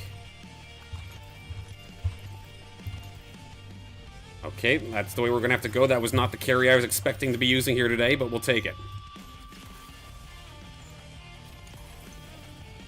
It's gonna actually end up relying on old reliable. It's going to be my Rip Lance that's gonna have to get the job done. Even though I'm level 10 and the chances of finding the tier 3s are so much smaller, they're the one that end up showing up first.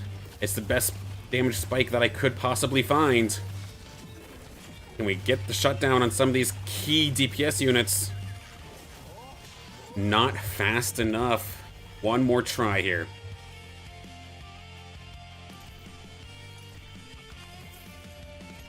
Not going to be enough, so I gotta figure out exactly how do I want to line this up here. Okay, so Sinolf, need to go around here. Where is tank line? I mean, that That part, for the most part, is okay. In fact, immediately dive after the healer and see if we can go from there. In theory, Sinolf should also be shooting that way. Of course, they do have the solid start as well. Now the shot's coming through, but my Sinolf does get immediately evaporated, but their Adorito is gone now too. Can this work out? That stun from that Appon is an absolute pain, but this time it looked like by getting the healer quickly, that might have just been the way to go. Gonna hang on another round here, at least. Could somehow find dashes. That'd be the next possible upgrade, but we're not getting any. We're both completely broke. Okay, so I gotta find a better way to protect my Sinolf here. It got popped basically both times. Sacrifice the Fleesh. Get the job done there. And they're going to actually opt to add a couple more units over into that corner, which is going to suck, yes, for the Rake and for the Riptor, or the Rip Lance, but it's going to be perfect here for my Sinolf if it does stay protected. So far, so good. Healer down, and so does the Fur Knight. Now we just got to get to the damage. I still have my Rake available, and we are climbing on through. Rip Lance as well is doing a fantastic job. That's another win.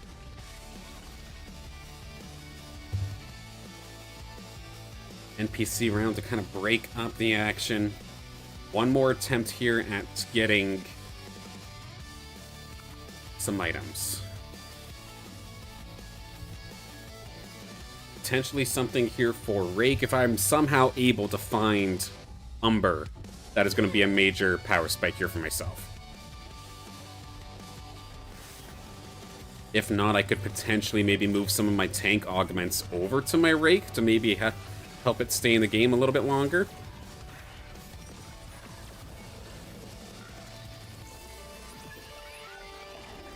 Next, we got tank augments. What are these? Got one of each, eh? Okay. Fusion. Do the physical as energy, or energy is physical again. Let's do that. If I give you that. Wait, no, I kind of need you for the firepower. Keep the health. You take the health. Dash, double dash. There we go. Immediately finding what we needed. And then I'd argue that my Fleesh is actually not needed right now. Let's get Scarabok in there instead. Can I level this up to Goliath by chance? We can. Big power spike, big upgrades. And honestly, a fantastic chance to possibly finish the job. We do have Steam online. So Umber is going to be absolutely incredible. We've got Toxic online, so Rip Lance is going to be doing some serious damage as well. Sinolf immediately going to get deleted off the board, so we do not have any more supporting fire for our backline. But we still have Rake, or still have our Umber. We still have Rip Lance. Rip Lance is going down, though. It is going to end up falling. So now it's just up to the Umber. It's up to the Krunk, and it looks like we're finding the Omegas we need to. The stuns aren't making this very easy, though. And we actually get stunned out of our cast. One more try. It's coming down to the line. We're not going to be able to do it. It just took Umber too long to get there, and Sinolf died so quickly that we could not get the job done. GG's. Of course, some decent experience across the board for a lot of these members. Again, even in the 30s and 40s, we're able to see some levels coming on through, which is quite nice. I know beforehand, my Rake, for example, before the change, I think it was maybe level 24. Now, within 2 or 3 days, it's already up to 32. It's doing a great job. And big thank you to Illuvium for that change. And again, GG's there to Sharp Ranger taking me down in that one. Does remind me, I do need to quickly to the team planner.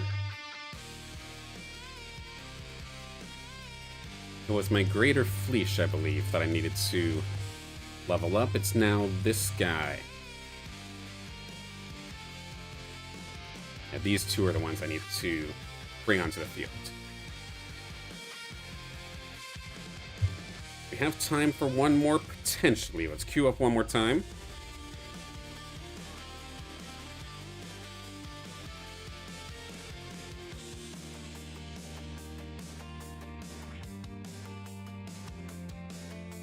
And as always, hope everybody's having a fantastic day so far. A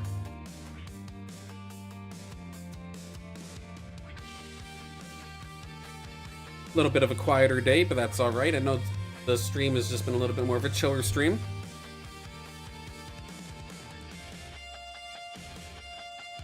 But again, going into next week is where I feel like a lot of the fun is going to be happening here. Of course, we were talking earlier about the Risk to Earn game mode. I hop on over to the camera for a second. I take a look at the schedule for next week. So, of course, this Monday coming up, we do have a way too early tier list for the Risk to Earn game mode, the Illuvium Deathmatch. Of course, with it being a different style, where you're essentially putting one alluvial in for a battle royale, it means every alluvial basically has to fight for itself. So which ones do I think will be the best in regards to the Illuvium Deathmatch? We'll go over that, of course. Before we even know truly how the game works, we'll go over it anyway. I acknowledge that it's a way too early tier list, but it'll be fun anyway. Then I want to say, of course, we got this week in Illuvium once again, go over any sort of announcements or news that happens to come out in Illuvium, alongside, of course, community highlights, go over the arena meta and all that good jazz as we normally do. Then next Friday, the voice of the arena. It'll be you guys playing in the ranked mode. It'll be your games, but I'll cast it like it's an esports cast. We'll have some fun with it. I miss casting Illuvium. And we'll have a little bit of a fun time there. Of course, things could absolutely change if all of a sudden some sort of announcement or some sort of update does end up coming out. But I never expect that to be the case. We'll just roll with it, go with the flow. If it happens to happen, then that's perfectly fine.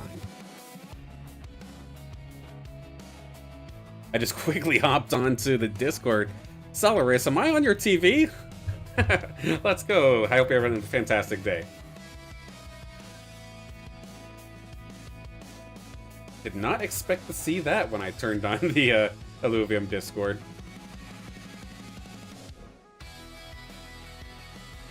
Well, that's kind of funny. I think Fox Spirit discovered that gaining experience in the arena, it wasn't locked to ranked.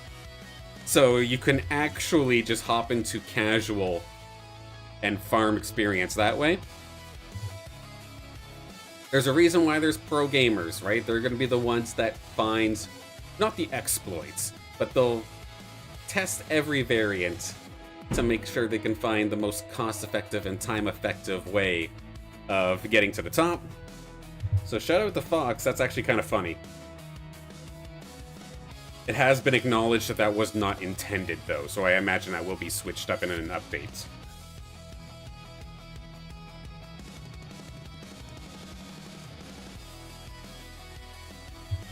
Yeah, otherwise it's just a bit of theory crafting kind of going on here, so. All is chill today. Nice chill Friday.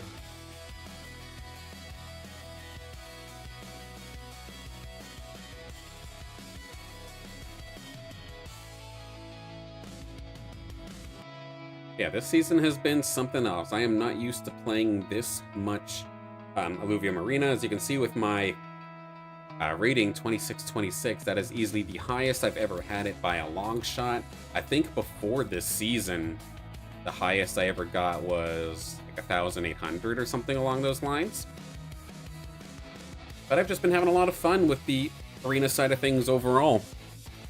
Like, in terms of gameplay with Illuvium, like, I'm pretty happy with it. Like, Illuvium Arena, I'd argue it's probably still the best state that it's ever been in. And any time that I get into those final couple of player scenarios where it's for sure like the players going up against each other and the bots are all out of the way, that is some of the funnest or the most fun that I have in the game for sure. And competitively, it scratches the itch and it gets intense, and I absolutely love that. With Overworld, it's still like it's fine for what it is, but as you could probably tell from even the stream here, I could only, at least personally, I could only do it for so long before I start to lose it a little bit. So that's why after the first hour we did make the switch, even though I had initially had this as an Overworld only stream. Just could not quite keep going here today. But, I mean, there's a reason why the MMO is being made, right? It is specifically to kind of revamp the Overworld. So, one day, that's going to be there. And then I know Illuvium Zero, it had its own like segment on the stream for the longest time. And it's not necessarily that I don't want to do it. Just right now I'm in the spot where I'm trying to level up all of my scanners to level 5. So majority of my time in Illuvium Zero is just a matter of collecting and converting fuel over. And because most of my plots are tier 1, it means that it takes essentially weeks to get 300 Hyperion to even upgrade the scanners. Now most of my plots have 3, maybe 4 scanners up and running now, but still not at a consistent enough rate since I'm saving fuel to get those final couple scanners. So that's why there hasn't been any 0 on here, because I would normally do 0 if I had research to potentially could I possibly get blueprints, or could I possibly get scans? But the chances of it actually happening right now are very, very low, so I just haven't been doing it on stream. And yes, of course, for Illuvium Zero as a whole, yeah, there's not a whole heck of a lot to talk about right now. It is what it is. It is the support game, and with the main game still being in development, you can't really add much new to the support game until the main game's kind of figured out, so it's understandable. But yeah, anybody wondering where the Illuvium Zero stuff go, that's why. It's just because I'm trying to level up my scanners, and there's not a whole heck of a lot else really going on until that is done. Once that's all situated, then I'll have all of my plots maxed out in regards to scanners. Not maxed out in regards to the research labs, but I could still find something to do with them. And then the passive fuel generation would all be maxed out for everything. So we can start kind of cooking a little bit with some projects once that's completed. No worries, Geared. Just got breakfast. Very, very nice. I think we've got one more in the tank here for our arena run here today.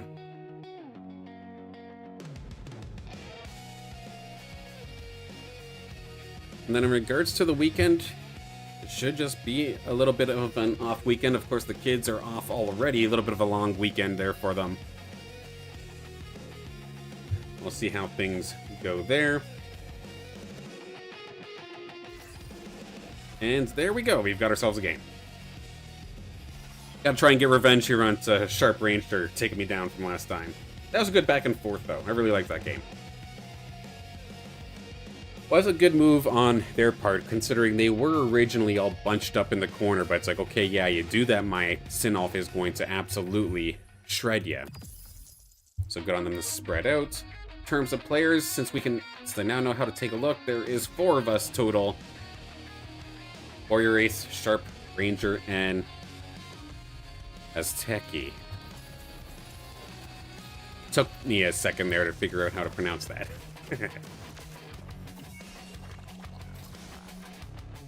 Okay, can we get it? No, we're not going to get it.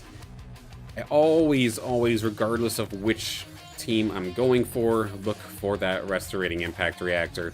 It's just too good. Always good to have at least one. Even if I'm going Scions, I don't care. I still pick that one up. I've had a lot of success so far. There was the Sepphoris that Squawk gave me, I think it was last week. I would put the Restorating Impact Reactor onto my Sepphoris, and the amount of times it's become a like absolute menace at being clutch, is incredible.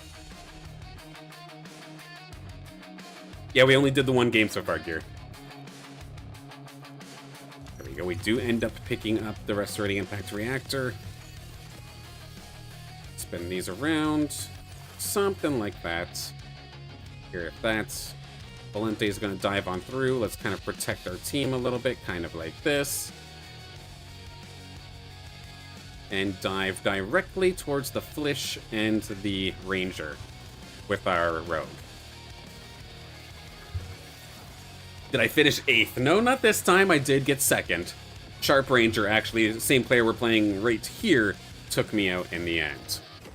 Nice little back and forth, but they got me when it mattered.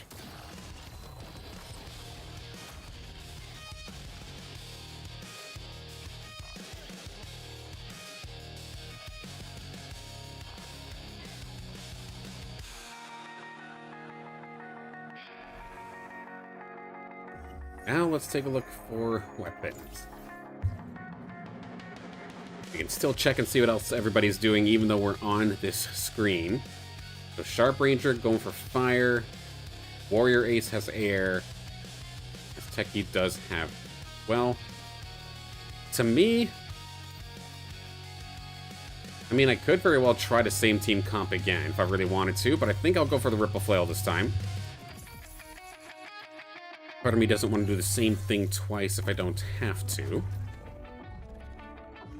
Similar in nature, Valente will dive on into the back, clean things up quite nicely. So with it being Ripple Flail, that does allow for Aegis to be played. Hopefully I can actually find an Archos in this game.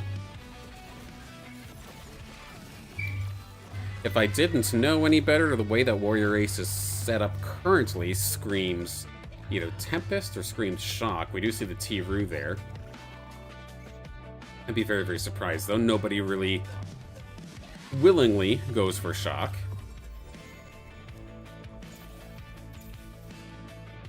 Uh, 10% damage amp, potentially. I mean, I would be using some Nature as well. At least in the last game, I really struggled with a tank line. So I think I'm going to preemptively try to get ahead of that. Give this all over to my Atlas, turn it into an absolute legend for now.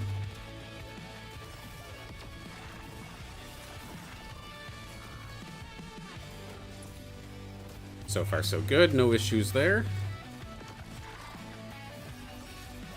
What is the links for today? Stoic Terror links? Is anybody going for it? There's Baby Lynxes, but I don't see the Stoic links yet. Could potentially help with my tank issue.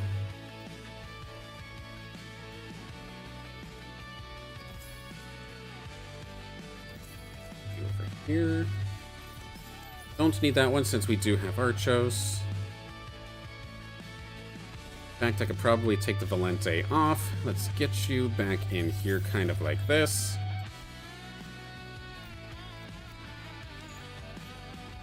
And make the tank the absolute menace so far in this one. Warrior Ace does have 2 levels on me, so it would not surprise me if I do end up going down here. One thing to keep in mind is that they do have a little Riptor already. So if I wanted to take the Toxic Aegis route, it could very well be contested a little bit. But it is just a one lone little Riptor. It could just be a little helpful carry for this early game.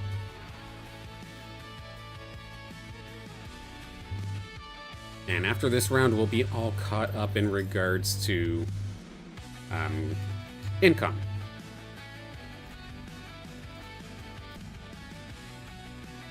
Then we can start seeing what's available.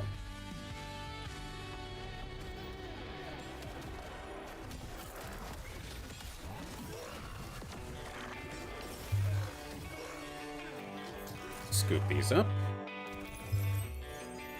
An additional tank or Scion, potentially. We'll go for the tank one just to start getting that reflective damage a little bit earlier. Nice, so we got Harbinger now. We end up doing this. Give tank to this guy here. This would support whatever DPS I do end up going for. Situated like this. Get up to level 5, maybe throw a Kuka in here for backup. That's probably the best that I can do for now. But now we can kind of take a look at the landscape here. So I would like to get up to a Krunk at least, potentially even Blotto. As of right now, I see 3 people do have Heady, so potentially a little bit of contest there. In terms of carries, there's the one Riptor from Warrior Race, but otherwise it looks pretty safe to go for. 2 dashes there for Soda Aimbot that I'm currently playing up against. Something to take note of, but Soda Aimbot is, well, a bot, so I imagine they'll be out of this lobby relatively quickly. It's more so this top 4 here that I'm concerned about in regards to direct contests. So Azteki does have Heady currently. Then for Sharp Ranger this time, compared to the Empath kind of style they had from the last game, this one looks a lot more, or I would say a lot more Inferno focused. It could be Inferno, but they haven't set that up quite yet. It looks like it's actually Shock still, even though Inferno would be right there. Okay. Archie, Riptor. Cling for tank. Caribou for tank. Okay, there's our 5th bulwark then. If these rogues are going to dive at us, I want them to preferably dive directly into tanks. I did not get to move my Axon in time, so they're going to be stuck kind of doing the other way around, or at least dealing with the polar bear.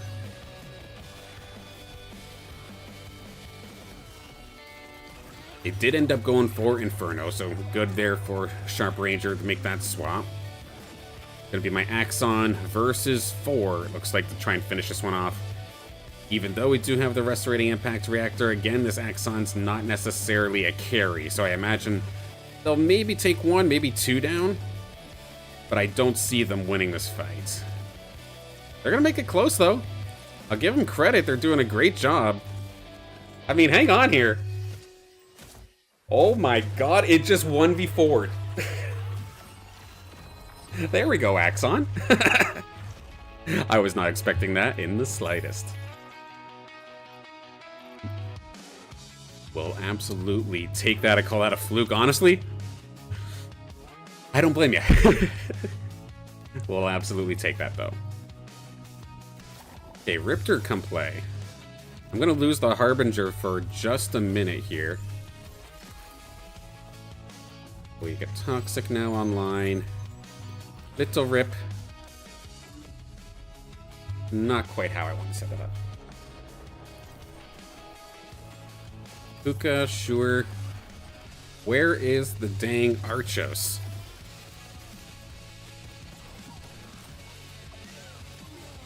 I have enough bulwarks. I don't need to end up going for this Lynx.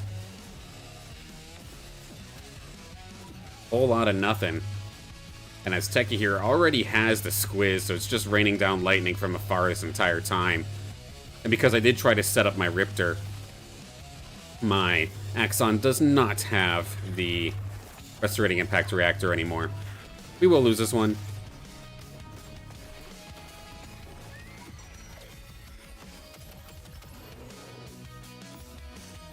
Okay, empowered attacks heal. We'll go for that first to be a little bit tankier. We do now have at least Toxic online. That part is good. Can we get ourselves a dang Archos, though? This is painful. I just need 1. Actually found a Twine before I even found Archos. Should not be that contested.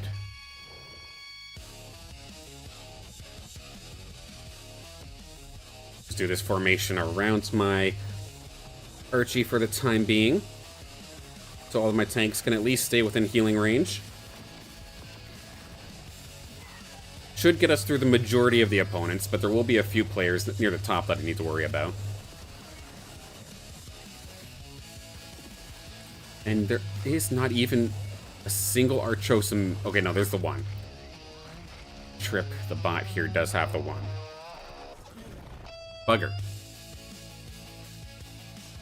Just not getting lucky with these rolls then, for some reason. Solid start, not a bad idea. The regeneration's not bad. Fighter's not bad. I think we'll go for solid start since we are going up against someone who is using Inferno. They like to get their damage done and done quickly. Giving me a few extra seconds to live might make or break a round. Okay, there's a heady. Do need that eventually. But this is brutal. We do finally get it, but I had to roll a lot in order to get it. But at least means that I can now save up at least a little bit to get my economy back in order.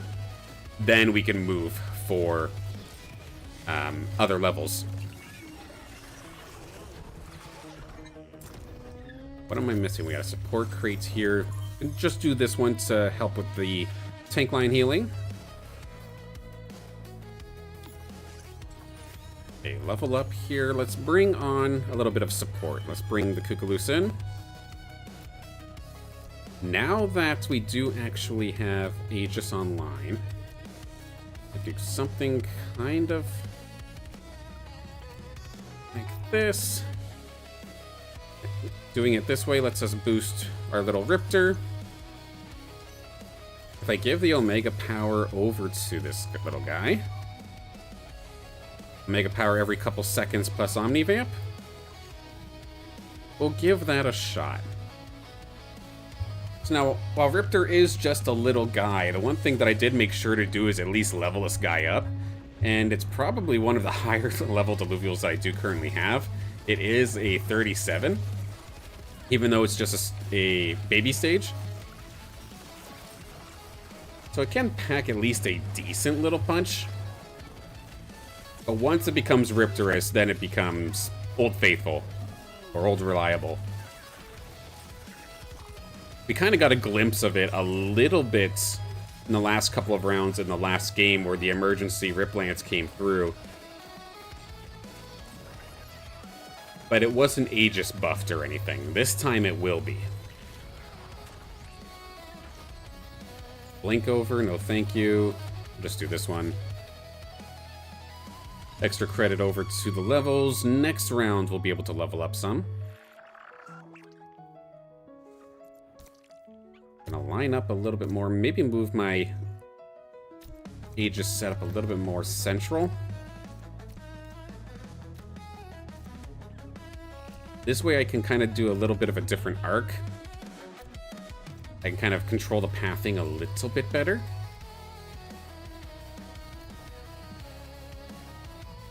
And do something like that. This way the Riptorous takes the right-hand side. Good morning, Vox Oracle. Hope you're having a great day.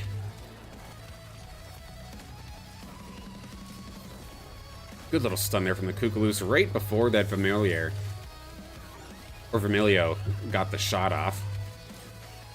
Little Riptor is going to probably end up going down, but I still have quite the little tank line. It's going to whittle him away nice and slow.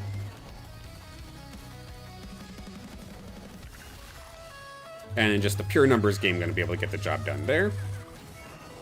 Yeah, some could argue, even in this instance, that maybe, while Riptor is still just a baby Riptor, that maybe I should actually be Aegis buffing the bird instead. Now, Sharp Ranger, here we go. So this is where this round is going to end quickly if I didn't have Solid Start. We're going to level. I'm going to throw an additional tank directly into the middle. Let my tanks play catch. And then Aegis buff. Have the bird nearby for support. So all these rogues are going to dive on through. Riptor, unfortunately, actually went directly into the front to go up against the Railu, so it's going to die extremely quickly, so a bit of a misposition on my end is going to absolutely crush me. And this ramp fight is just absolutely tearing me a new one. Positioning was definitely a little bit of a miss in that one. Now, level 7, of course, is your best chance at actually scoring Tier 3 units, which both Heady, of course, and the Riptor are. So it might be worth it to take some rolls here. We do find Riptors, so that's a start. What else is out there? So Azteki does have Riptorus, but does also have Krunk as well. I should have paid attention to that prior to actually rolling. I think I would have much rather have put that credits into my level instead. Because at least based off of the pace, I will survive longer than Azteki unless they have a power spike. Which, I mean, they're sitting on 71 credits, so that is very well an option. My Riptorus was open fire upon for just a second. Now it's not looking too bad, but Warrior Ace is looking quite good still right now. Trying to take down this damn healer. Yeah, with my Riptorus being too far away from the heals, that Furiox was just free to open fire in the background, and we will end up taking a hit here. As it stands right now, kind of on pace for a 4th.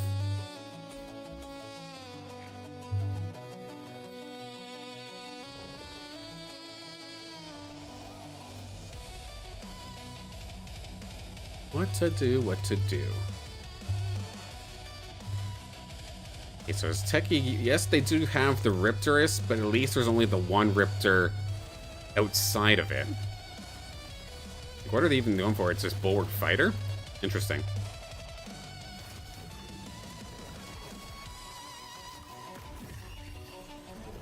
Or am I just without the right augments? It's always the potential. No, let's go for nature. Get our guys just a little bit tankier once again. Give that to the bull, maybe. Instead of Omega power per second, is that something that we can do here? Maybe buff you up. Holostasis, let's go for that. Maybe move this over here. This is a good idea. Maybe we can bring this over to the bird. I now have some better attack speed. Make Riptorus go the long way around. With Birdo here for assistance. And I... greedy with these rolls again. Missing everything. So, yeah, I'm gonna just have to go for levels now. I greedy twice in a row. My Riptorus can't even get into the fight right now. This is definitely infuriating. The heck was that noise? Oh, my playlist changed and I didn't even realize it. I had this thing on loop. Apparently that was more of a suggestion. In regards to our fight at hand, though, Riptorus can finally start getting in there and start swinging. And look at it, it's actually attacking extremely quickly. But it needs a couple more killing blows. We might still be able to pull this off. It's swinging. It's really going to have to rely on these tanks to hold it in place, though. Overtime bar ticking. We're not going to be able to do this, I don't think. We're going to come up just short.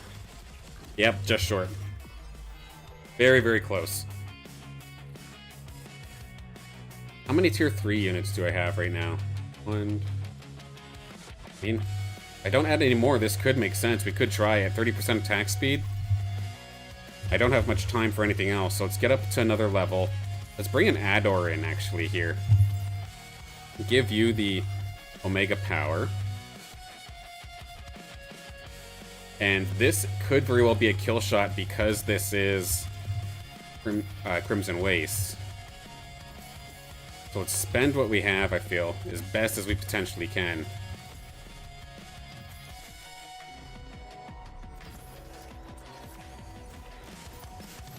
If we're lucky, maybe we'll be okay. This is Warrior Race, though. Very, very strong player in their own right.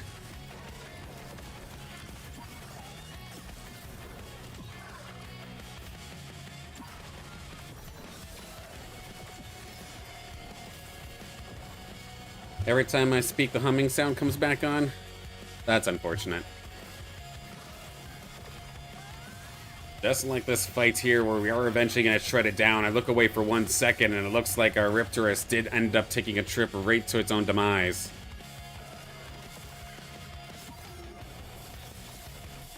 I mean, these heals from the Adorito are good, but it's not going to be enough. Is that my exit? No, we do have one more try here. All right. If we could somehow find Headies or Riptors, we could possibly get there. We do end up finding the fully evolved Blotto. That is another Aegis unit. 1, 2, 3, setup situated. Supportive Cuculus. Everybody else along the side. Can we find Riptor? All in trying to find this thing. Find it in time. We will not find it in time. We're 2 Riptors away. The fact that Azteki has a bunch of them as well, not making this any easier here for us. But we'll see. Maybe finding Blotto is enough tank to give over to Riptorus to let it truly shine. Let's see if it can get the job done. Doing a pretty decent job trying to chew away here at this Caradulo. Bird is here for support as well. Blotto's not really even been touched either. So we finally got the tank line necessary to hold. We will survive at least one more round, it looks like.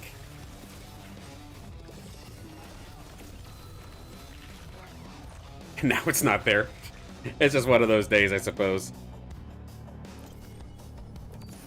One more Riptor away. We are not going to find it. We need to somehow get through Warrior Ace's team, which we have not been successful at doing yet. Probably going to be all on Blotto to really, truly get this done.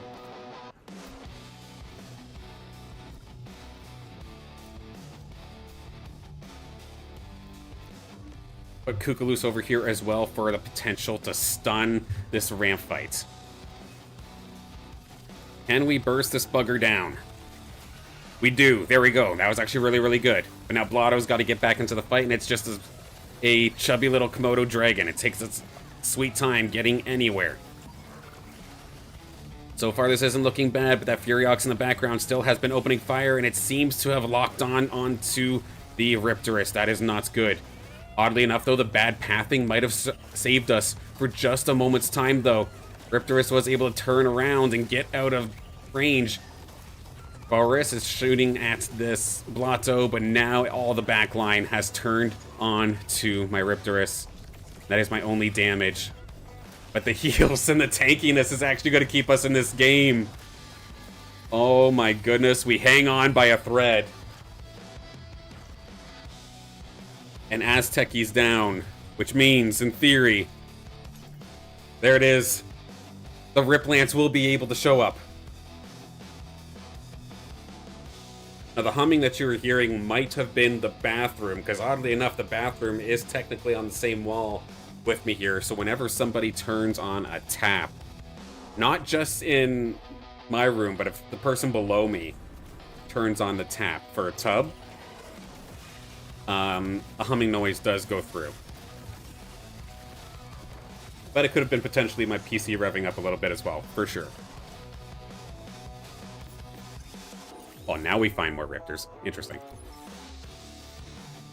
Okay, fusion. Just when in doubt, do the Trinity. Give it over to Adorito. Now, this kind of setup worked last time where the ramp fight dove on through and got caught by my team.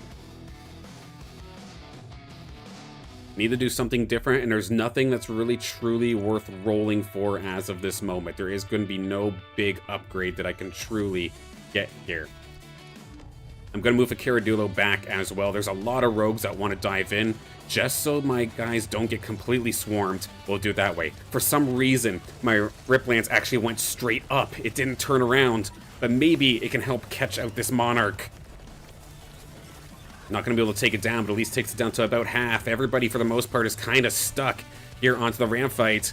Machine Gun Furiox is now going up one-on-one against my Rip Lance. It's going to be able to take it down, and there we go. We should be able to get there, get the Fur Knights, get the little cub, get the healing.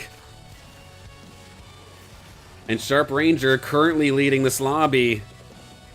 We're going to be able to beat them this time, but that was very close. We are now able to put everything we can into at least getting one more Luvial onto the field.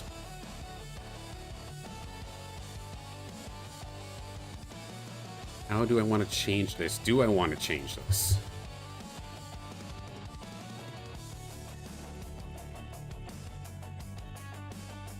What I think I'll end up doing, because I want to kind of keep Rip Lance in for the start, try and help with these rogues.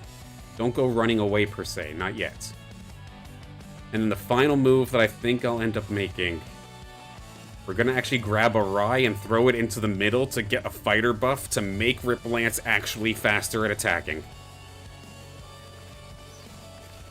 And we do it. Let's see, now that Rip Lance is actually here, it gets to stay at least early on in that fight and make sure that it's not in this open fray, at least not off the start. But now, since this Furiox isn't actually a rogue anymore, can we beat it? It was close, but we again barely pull it off. We do get down to the Fur Knight. The tanks have the ramp fight in its sights. Very, very similar battle. That was scary up in the corner, though. That very well could have taken another turn. And just as I look at the chat, take some Pyre if you can. I didn't have the in the shop, I don't think, at that moment, and I didn't have the tokens to get it. But the Danger Noodle is here now. How do we get through this here? I don't know. I think part of me is actually going to make the change and just throw the Grocko in instead for another stun. That's all I could possibly think about. I don't think the attack speed actually helped that much. Oddly enough, my Rip Lance goes directly towards a Scoriox. Scoriox is shooting at the Axon. If we can get onto the Scoriox... Oh, wait, no, the Scoriox is down in the corner. It went for a rogue again. So it means it's going to be the last thing we end up taking a shot at. So far, this isn't actually terrible. Scoriox fully fired up, though, and good to go. And actually, by ramp fight going to the top, it lets me focus Scoriox first.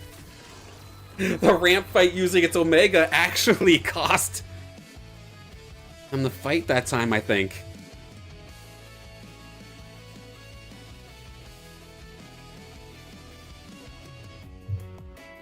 Okay, how do we change this? Yeah, the Grocko was decent because it did give me the attack damage off the rip here.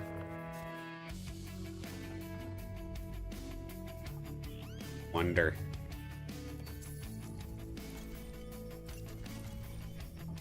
No, I don't think that's actually going to necessarily be the case. I'm going to try and rinse and repeat. It did take the rogue chip off of the Scoriox, so now if something similar happens, ramp fight or my Rip Lance might end up getting taken down. And I'm kicking myself because the play that I had in my mind was to get an Alfie to try and shoot at it, but I don't think the damage would have been enough. So it's going to be the second game in a row here. Sharp Ranger is going to take me down. Good game. Take the dragon now.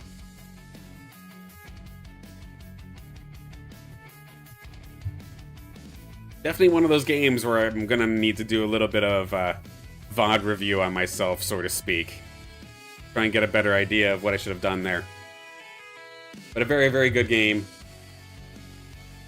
We made it close. I could not get the job done.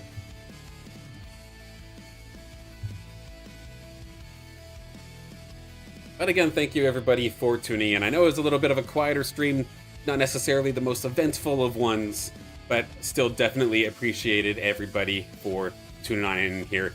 Had, of course, the Overworld runs off the start. Found a pretty nice little Atipo, a lesser Earth Atipo. I think it was like 82 TPI. while also being hollow. That was a pretty cool find. And then, of course, we did also have the Nature Fleece, the Greater Nature Fleece, that was also borderline fighting fit. That was pretty cool as well. But in Arena, got 2 second places. Sharp Ranger were able to take me out both times. And good games to them, of course. That is going to be it for me for the week. But of course, going into next week, we still got plenty to talk about. Of course, one more time here, the way too early tier list based off of the risk to earn game mode or the Alluvium Deathmatch that is currently being speculated on. Of course, with it being a single alluvial that you can put into the battlefield for this game mode, I'm curious which alluvials might be best suited for a solo adventure like that. We'll kind of discuss it together and make our own little tier list about it, even though the game isn't even technically made yet. It's way too early, but it'll be pretty fun. It'll be a fun discussion.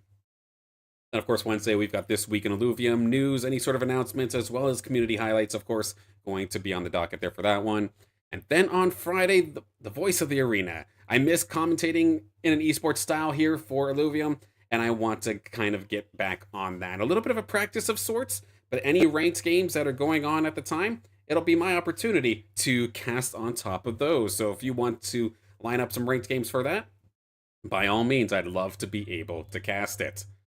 And of course, the final thing that was kind of exciting here, for at least for me personally, is that if you happen to be fueling up for your own Alluvium Overworld adventure sometime in the near future, or when the next Alluvium Beyond set happens to be coming around the corner and you're looking to maybe snag some new profile pictures, code SILEN now works in the shop. I am very, very thankful that Alluvium, even though I'm a bit of a small fry in terms of content creation, they did allow me to have a referral code now. So code SILEN does now work in the shop, and it'll be a little bit of, or potentially a little kickback towards myself if you happen to have that in there. Of course, not mandatory, but it is a way that you can say thank you if you would.